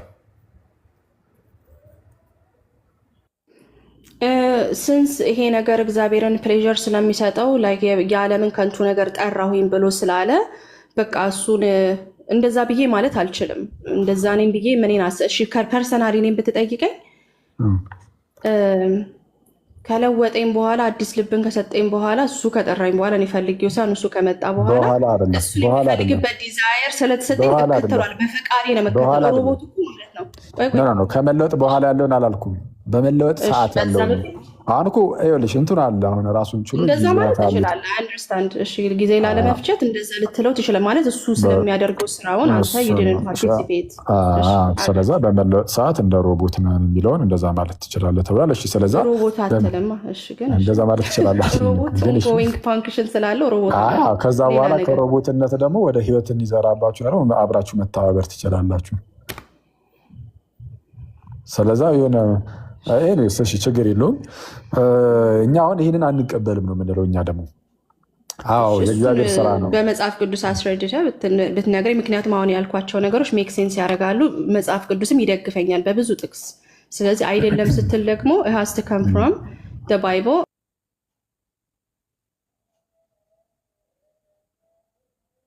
ቅዱስ ጥቅስ የሮቦትን ያልተቀበልከው ለማለት ነው። ያልተቀበልከው ምን አለ ሲል አንጻራዊ አይደለም። ሁሉ ነገር የተቀበልከው እኩስ የተቀበለው ያለ ፈቃዱ ያለ ፍላጎቱን ይላል። እኛ እኮ አልተቀበልንም አይደለም። ያለ ፈቃዳችን ግን አይደለም። ያለ ፈቃዳችን ነው ያለ ፍላጎታችን ነው የምትሉት ግን ሐሰት ነው እያለን ነው። እኔ ደግሞ የጠየኩሽ ተቀብለናል የሚል አምጡ ወይም አምጪ አይደለም እያልን ያለ ነው። እያልኩ ያለሁት ያለ ፍላጎታችን ያለ ፈቃዳችን የሚለውን አምጪ። ያለ ፍላጎታችን አትልም። ግን በመጽሐፍ ቅዱስ አዋድ መሰረት መቼስ አዘ ክርስቲያን ሳንፈልግ ጠራን አንልም። ግን እሺ ፊልጵስዩስ 1:29 በክርስቶስ ማመን ተሰጥቷችኋል አለ እኮ። እና ታዲያ ያለ ፍላጎታችን ወይም ያለ ፈቃዳችን ይላል? የለም እኮ ትምህርቱ እኮ የለም። ለዚህ ትምህርት የምታችሁት ከየት ነው የመጣው? እሺ አንድ ዋን ስቴፕ ልጠይቅ። ከየት ነው የመጣው? ያለ ፈቃዳችሁ ተቀበላችሁ በፈቃዳችሁም ገባችሁ የሚለው ትምህርት ከየት ነው የመጣው? እንዴ ከእናንተ ነው። ጥያቄዎች ራሱ ትክክል ነው እንዴ ብዬ ጠይቃለሁ። እኔ ደግሞ እኮ ከእናንተ ነው። እናንተ እኮ ናችሁ። እኛ ምንም ያለ ፍላጎታችን ያለ ፈቃዳችን እያላችሁ ያላችሁት እኮ እናንተ ናችሁ። ምንም ፈቃድ የለንም ፍላጎትም የለንም እያላችሁ ስለሆነ እና ሳንፈልግ ሳንፈቅድ እንደ ሮቦት ነገሩንን እግዚአብሔር አዳነን ከዛ በኋላ ግን እንተባበራለን እያላችሁ ስለሆነ አሁን ችግሩ ምን መሰለሽ? ይህ ትምህርቱ መጽሐፍ ቅዱስ ላይ የለም እና መጽሐፍ ቅዱስ ላይ ስለሌለ ምን አይነት ጥቅስ ነው የሚያመጡት? ልክ አሁን አንቺ እንዳደረግሽው ካልቪኒስቶቹ የሚሰጡት በቃ እንደዚህ ነው። ይኸው ምን ያልተቀበልነው አለ፣ ሁሉንም እኮ ተቀብለናል ነው የሚለው እያለ ያመጣል። ተቀብለናል። እሺ ምንና ምን? በፈቃዴ በቃ ፈቅጄ ይቀበላለሁ። ፈቃዴን መች እዚህ ጋር ፈቃድ የላችሁ መች ተባልን? ዝም ብላችሁ ትንሽ ትኩረት ተሰጣችሁ ካያችሁ ጥቅሶችን የሚያነሷቸውን ጥቅሶችን በቀላሉ በቃ እንደዚህ የምትይዟቸው እስቲ አሁን እስቲ ያሳይን ሜሪ ምን የሚለውን ያለ ፍላጎቴ ያለ ፈቃዴ የሚለውን ያለ ፍላጎት ስትል ማለት ምን ማለት ነው? እሺ አስረዳኝ። ምን ማለት ነው ያለ ፍላጎቴ ስትል? አሁን ለምሳሌ የሚቃጠል እሳት ቤት ውስጥ ያለ ሰው በቃ መዳን አልፈልግም እዚሁ መቃጠል ነው የምፈልገው ነው የሚለው ወይስ መውጫ በር ነው የሚፈልገው? ምን ያደረገ ሰው ለምሳሌ የሚቃጠል እሳት ቤት ውስጥ ያለ ለሰው የሆነ ጨርቁ ብቻ እሳት የነካበት ለምሳሌ ቤቱ ሙሉ ለሙሉ ሊነድ ነው። ከዛ ማምለጫ መንገድ ቢያገኝ ይወጣል ወይስ ደግሞ አይ እዚሁ ልሙት ይላል? እንደው ስናስበው ሎጂካል መሆን አለበት። ነፃ ፈቃድ ስላለው ፈቃዱን ተጠቅሞ ይወጣል። ስለዚህ ነፃ ፈቃድ ምናምን አንዳንድ ቦታ ላይ ሰራ ማለት ነው። ዋን አይምሮ የሚነግር ምንድነው ማምለጥ ነው። ከዛ እሳት ማምለጥ ነው እንጂ እዚህ ቤት ውስጥ ልሙት የሚል ፈቃድ አይደለም አክቲቬትድ የሚሆነው ሉጣ ለምን መዳን ስለምትፈልግ። ለምሳሌ አንዳንድ ሰው ራሱን የሚያጠፋ እኮ አለ። ምንም ይኸው በቃ እንደው ራሴን አጠፋለሁ ብሎ የሚያጠፋ አለ። ስለዛ ነፃ ፈቃዱን ተጠቅሞ ነው። እሱም አይ ማምለጥ እፈልጋለሁ የሚል ካለ አንደኛ ውስጥ ሻው ዲዛይሩ ይኖራል ምን የማድረግ ከዚህ የማምለጥ እሱ ደግሞ ያለው ደግሞ ሀይሊ በጣም የሚጣመረው ከፈቃድሽ ጋር ነው። ያለ ነፃ ፈቃድሽ የምታደርጊው ነገር አይደለም። ያ አይ እኔ ይሄ ላይፍ እንደውም ከብዶኛል ተጨነቅ ያለው መሞት ነው የምፈልገው ብሎ እዛው መቅረት መብቱ እኮ ነው። ስቲል እሱም ነፃ ፈቃድ አለው። ምክንያቱም ራሳቸውን የሚያጠፉ ሰዎች አይተናል። በጣም በርካታ ሰዎች ራሳቸውን ከፎቅ ላይ እየጣሉ ምናምን። ስለዛ ምንድነው ነፃ ፈቃድ የሚባል ነገር አለ ነው። ባይዘወይ ራስ ማጥፋት ምናምን ነገር ን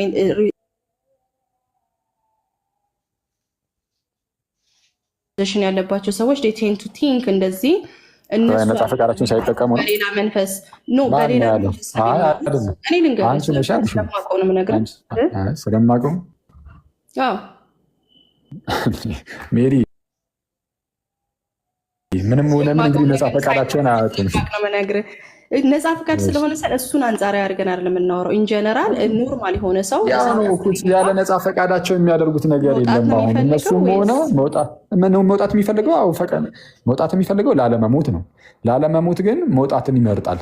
ይህ ምርጫ የእሱ ምርጫ ነው አይደለም መውጣት ከዛ ነው ሌላ ነገር ሊሆን አይችልም። እሳት ውስጥ መንደድ የሚፈልግ ሰው በምድር ላይ እኔ አላየሁም። እዚህ ጋር ቆሜ ልንደድ የሚል ሰው አንስ ሜንታል ነስ ወር ሳምቲንግ እሱ ሌላ ነው። እንግዲህ ችግር የለውም ባይመርጥ የሚያወጣው ሰው ነው የሚፈልገው። እስቲ ነፃ ምርጫ ነው ያለው ነው እያልኩሽ ያለሁት እኔ የመውጣት ነፃ ምርጫ አለው ነው። እሺ ይህንን ያመጣሽው ግን ለምንድን ነው? እስቲ አብራሪልን እስቲ በዚህ ውስጥ አድርገሽ እስቲ የመጽሐፍ ቅዱሱን ነፃ ፈቃድ የለውም ምናምን የሚለውን ከድህነት አንጻር ልታስረጅ የፈለግሽውን አስረጅ። እድሉን ልስጥሽ። እሺ ጥሩ።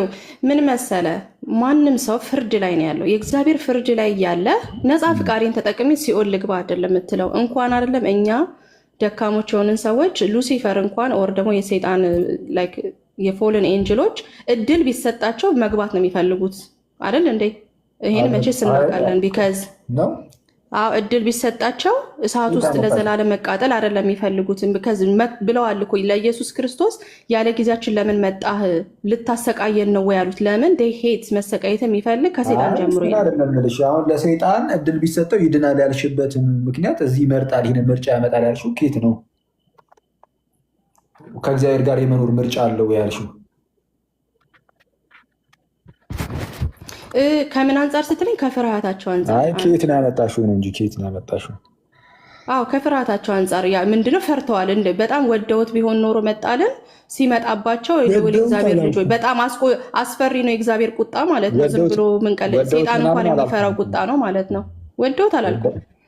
ወደውት አላልኩም እኔ ወደውት አላልኩም ግን እድል ቢሰጠው ሰይጣንም ይድናል ይጸድቃል ያልሽው ከየት አምጥተሽ ነው? አይ እድሉ ቢሰጠው ሰይጣንም ቢሚል ይመስልሃል ወይስ ጭንቀታቸው የተነሳው? እኔ እስከማውቀው ድረስ ሰይጣን ኦልሬዲ በቃ ግብሩ ሙሉ በሙሉ እንደዚህ አይነት ነገር ስለሆነ የመምጣት ፍላጎት ይኖረዋል ምናምን የሚል እምነት የለኝም። አሁን እዚህ ውስጥ መግባት እንደዛ ሳይሆን አንቺ ስላልሽ አመጣሁት እንጂ እሺ ቶርመንቲንግ ባይሆን ይሄ እሳት የተዘጋጀው ለሰይጣንና ለመላእክቶቹ ነው። ኢየሱስ ክርስቶስ ሲል ምንድነው እንደ ቅጣት ነው አይደል? እንደ ይሄን የሰጠው እግዚአብሔር እንደሚያሳምመው ስላወቀ ነው እንጂ የሆነ ገብቶ ሚዝናናበት በልቡ ትዕቢተኛ ስለሆነ ክብርን የሚሻ ነው ሁሌም። እንደዛ ቢሆን እኮ ማለት ነው ለምን ይቅርታ አይጠይቅም ታዲያ? እድሉን ለምን አይሞክርም? ይቅርታ ጠይቁ አናውቅም። እኛ ምን ይቅርታ ይጠይቅ አይጠይቅ አናውቅም። ምህረት አላረገለትም ነው የተባለው። እግዚአብሔር ምህረት አላረገለትም ያለን እንጂ እሱ ማንም የእግዚአብሔርን ቁጣ ማንም ሰው አይፈልግም ነው ፖይንቴ። እንኳን አይደለም እኛ ሰይጣንም አይፈልገውም ነው እንጂ እንደዚህ እናድርግ። ለምሳሌ አንድ ሙስሊም ሰው የእግዚአብሔርን ቅጣት ይፈልጋል? አይፈልግም። እነሱ እንደውም ሞር አይፈልጉም እሺ ካልፈለጉ ለምን ታዲያ ነፃ ፈቃድ? ኦኬ እሺ ካልፈለጉ ታዲያ ለምን አልወጡም? ያላቸው ምርጫ መዳን ብቻ ከሆነ የዚህ ዓለም ገዢ የማያምኑትን ሁሉ አይን አሳውሯል ይላል መጽሐፍ ቅዱስ ሲናገር። ስለዚህ እውነት አልበራላቸውም። የዚህ ዓለም ገዢ እንዳያምኑ አይምሯቸውን አሳውሯል ይላል። እነሱን ብቻ ሳይሆን ክርስቶስን የማያምን ሁላ ማለት ነው። እሺ ክርስቶስን የማያምነውን ሁሉ አይናቸውን አሳውሯል። ስለዚህ ማመን አልቻሉም። የዚህ ዓለም ገዢ አይናቸውን አሳውሯል ይላል። ስለዚህ እግዚአብሔር መጥቶ አይናቸውን ያሳወረው ለምንድን ነው? ስላላመኑ እኮስ እግዚአብሔር አስቀድሞ ስላልመረጣቸው ወይስ? አይ እንደዛ አይደለም የሚለው ቃሉ የሚለው ለምን እንደታወሩ ሲናገር በማያምኑት ላይ ስለሚል የማያምኑት ሰዎች የማያምኑት ለምንድን ነው? እግዚአብሔር አስቀድሞ ሲመርጥ እነሱን ስለተዋቸው ነው ወይስ አይደለም? ምን ይላል መሰለ? ማንም እግዚአብሔር የሚፈልግ የለም ምናምን የሚለው ጥቅስን ታውቀዋለህ አይደለ? ምንድን ነው የሰው ልጅ የአዳምን ኔቸር ስለወሰደ ሲያድግም ደግሞ እውቀት እየያዘ ሲመጣና አደልት ሲሆን በዛው ኃጢአቱ ነው የሚቀጥለው። ወደ ዘቀጠ ኃጢአቱ ነው የሚቀጥለው። ይህ ኃጢአት አያስቆመውም። ገባ? ስለዚህ እግዚአብሔር ደግሞ ይመርጣላ። እግዚአብሔር ደግሞ ሂዋን ምህረት የሚያደርግለትን እግዚአብሔር ይመርጣል። ሁላችንም ሙታን ነበረን። እኛም አንቺ ለምሳሌ ዳንሽው እግዚአብሔር ስለመረጠች ነው። አዎ እኔን ስለመረጠ ምን አደረገ? ከዛ ሁላ ሂሴድ ምህረት አደረገልኝ፣ ፓርደን አደረገ። ሌሎቹስ የቀሩትስ አላቅም፣ ማን እንደሆነ አናቅም፣ የተመረጡትን አናቅም። እኩስ የተመረጡትንማ አታቂም። የቀሩትስ ምን ሆኑ? የቀሩትስ ወይም ደግሞ ያልዳኑት አንቺን ስለመረጠኝ ዳንኩኝ አልሽ። እሺ ያልዳኑትስ እነሱ ስላልተመረጡ ነው ወይ ያልዳኑት? ኦቪየስ ነው አይደለ? ግን ለምን እንዳልተመረጡ ግን አናቅም። እሱ የእግዚአብሔር ስለሆነ እግዚአብሔር ነው የሚያውቀው። ስላልተመረጡ ነው ግን ለምን የሚለው በራሱ በእግዚአብሔር ነው። በቃ ከሰዎቹ አይደለም እኮ። ምክንያቱም ግን አናውቅም በምን ቤዝስ እሱ እንደማይመርጣቸው አናውቅም። ቢያንስ ይሄንን እናውቃለን ከሰዎቹ እንዳልሆነ። አንቺም ሲመርጥሽ እነሱ ሚስተዋቸው ከሰዎቹ እንዳልሆነ ይታወቃል። ምክንያቱም እነሱ ከአንቺ ምንም የተለየ ነገር ስላልነበራቸው ማለት ነው። የላቸውም። እሱ ልክ ነው ማለት ነው። ከሰዎች አንጻር ከሰዎቹ ምንም በቃ ከሰዎቹ አንጻር አይደለም። አንቺም የዳንሽው እግዚአብሔር ስለመረጠች ነው። ሙስሊሞችም ያልዳኑት እግዚአብሔር ስላልመረጣቸው ነው እያልሽ ነው ያለሽው። እና ይህንን መጽሐፍ ቅዱስ አይልም ነው እያልን ያለነው። እኛ እያልን ያለነው ደግሞ ምንድነው? እግዚአብሔር አንቺን ብቻ አይደለም ሙስሊሞችን ማዳን ይፈልጋል። በጣም በሚያስገርም ሁኔታ ማለት ነው። አረብ ሀገራት ላይ ምናልባት ስትሄጂ ወይም ሶማሌ ክልል ምናምን ስትሄጂ አብዛኛው ህዝብ ለምሳሌ ያልዳነ ሊሆን ይችላል። በአንድም በሌላ ምክንያት በሙስሊም ቤተሰብ እየተወለዱ ምናምን ነገር ምናልባት ግን ሄዱ አሁን ወንጌል ምናምን በደንብ የደረሰበት ቦታ ቢሆን ሰዎች ክርስቶስን በማወቁ ውስጥ ምናምን ሰዎች ወደ ድህነት ምናምን ሊመጡ ይችሉ ነበረ። ግን እንደዚያና እንደዚህ ነገር ስላልተፈጠረ እንደዚያ ነው። ስለዚህ አሁን ምን ያስብላል? እግዚአብሔር አረብ ሀገራት ላይ እና አንዳንድ አካባቢዎች ላይ ለብዙ ዘመናት ዝም ብሎ ብዙም የመረጠው ህዝብ የለም ያስብላል። ማለት በቃ የሚያስፈሩ የሙስሊም ክልሎች ላይ መምረጥ አይችልም እግዚአብሔር ራሱ። እነሱ በጣም ይድናሉ። እዛ ሀገር ራሱ በጣም የዳኑ ሰዎች እኔ በጣም እከታተላለሁ። ቴስቲሞናቸው ሲሰጡ አይወጡም የተባሉ ሰዎች ሲወጡ አይተናል። 100% ሙስሊም ናቸው እኮ አላልኩም። ለናሙና ያህል የሆነ 3 ሰውና 4 ሰው ወጥቶ ምስክርነት ሰጠና ከእንደዚህ አይነት ቦታዎች ላይ የሚወጡ ሰዎች ድምፃቸው ስለሚጮህ ምክንያቱም ከእንደዚህ አይነት ቦታ ስለሚባል ማለት ነው 3 ሰው 4 ሰው ወጣ ተብሎ እንደዛ እኮ ልትይ እኮ አትችይም። አብዛኛው ቦታ ላይ እንደዛ ነው። አብዛኛዎቹ 90% ሙስሊም ሊሆኑ ይችላሉ ምናምን ነገር የሆነ አካባቢ ላይ ደግሞ ጭራሽ ክርስትና ያልገባበት አካባቢ ደግሞ ይኖራል ምናምን እና እዛ አካባቢ ላይ ሰምሃው የለም የሆነ እስልምና በጣም እንትን ያለበት ቦታ ላይ እግዚአብሔር ብዙም ሰዎችን አይመርጥም። ያንን ክልል ግንቱ ላይ አይገባም። ያንን በደንብ አሁን ለምሳሌ እንደዚህ ላድርግልሽ። ኢትዮጵያ ውስጥ በጣም በርካታ ክርስቲያን አለ። ኢትዮጵያ ውስጥ የመረጠውን ህዝብ ያህል አረብ ሀገር ግን መምረጥ አልቻለም እግዚአብሔር። ለምን? በቃ የሙስሊም ሀገር ነው። የሙስሊም ሀገር ላይ እንደፈለገ መሆን አይችልም እግዚአብሔር ያስብላል። እናንተ የምትሰብኩት አምላክ ኢትዮጵያ ሲሆን የክርስቲያኖች ሀገር ነው ቀድሞውንም። ስለዚህ አሁንም ብዙ ክርስቲያን አለ። ስለዚህ ኢትዮጵያ ላይ ሲሆን ብዙ ሰዎችን መምረጥ ይችላል። ስለ እናንተ አምላክ ነው ያሉት፣ ስለኛ አምላክ አለም። የሙስሊሞች ሀገር ግን ድንበር ጥሶ ገብቶ ልክ እዚህ እኛ ሀገር ላይ ኢትዮጵያ ላይ መስራት የሚችለውን ያህል እዛ መስራት አይችልም። አሜሪካ ላይ መስራት የሚችለውን ያህል አረብ ሀገራት ላይ ገብቶ መስራት አይችልም። በዛ ደረጃ ማለት ዲግሪው ይለያያል። አይችልም ያስብላል፣ አቅም የለውም ያስብላል። ግን እንደዛ አይደለም። በቃ ሰው ይሰማል፣ ሰምቶ ነፃ ፈቃድ አለው፣ ያመነ ይድናል። አረብ ሀገር ላይ ያለ ሰው ይሰማል፣ ካመነ አመነ ነው። ከበፊት ጀምሮ የያዘው እምነቱ የቤተሰቦቹ እምነት ያዝ አድርጎት አላምንም ካለም ደግሞ ይሞትበታል። ስለዚህ ሁሉ ነገር የሚጣሉ በማን ላይ ነው? በሰዎቹ ላይ። ይሄ ምንድነው? የሚጣፉትም የሚድኑትም የሰዎቹ የራሳቸው ነፃ ፈቃድ እንጂ እግዚአብሔር በተመሳሳይ መልኩ በየቦታው እንደዚያ ነው። ተመሳሳይ ነው። ትክክል። ከታች ህንድ ሀገር ደግሞ ስትሄድ ሂንዱ ይበዛል ምናምን እየተባለ ነው። ትክክል ነው። ወደ ተለያየ አካባቢ ስትሄጂ በቃ እንደዛ ነው። እና አምላክ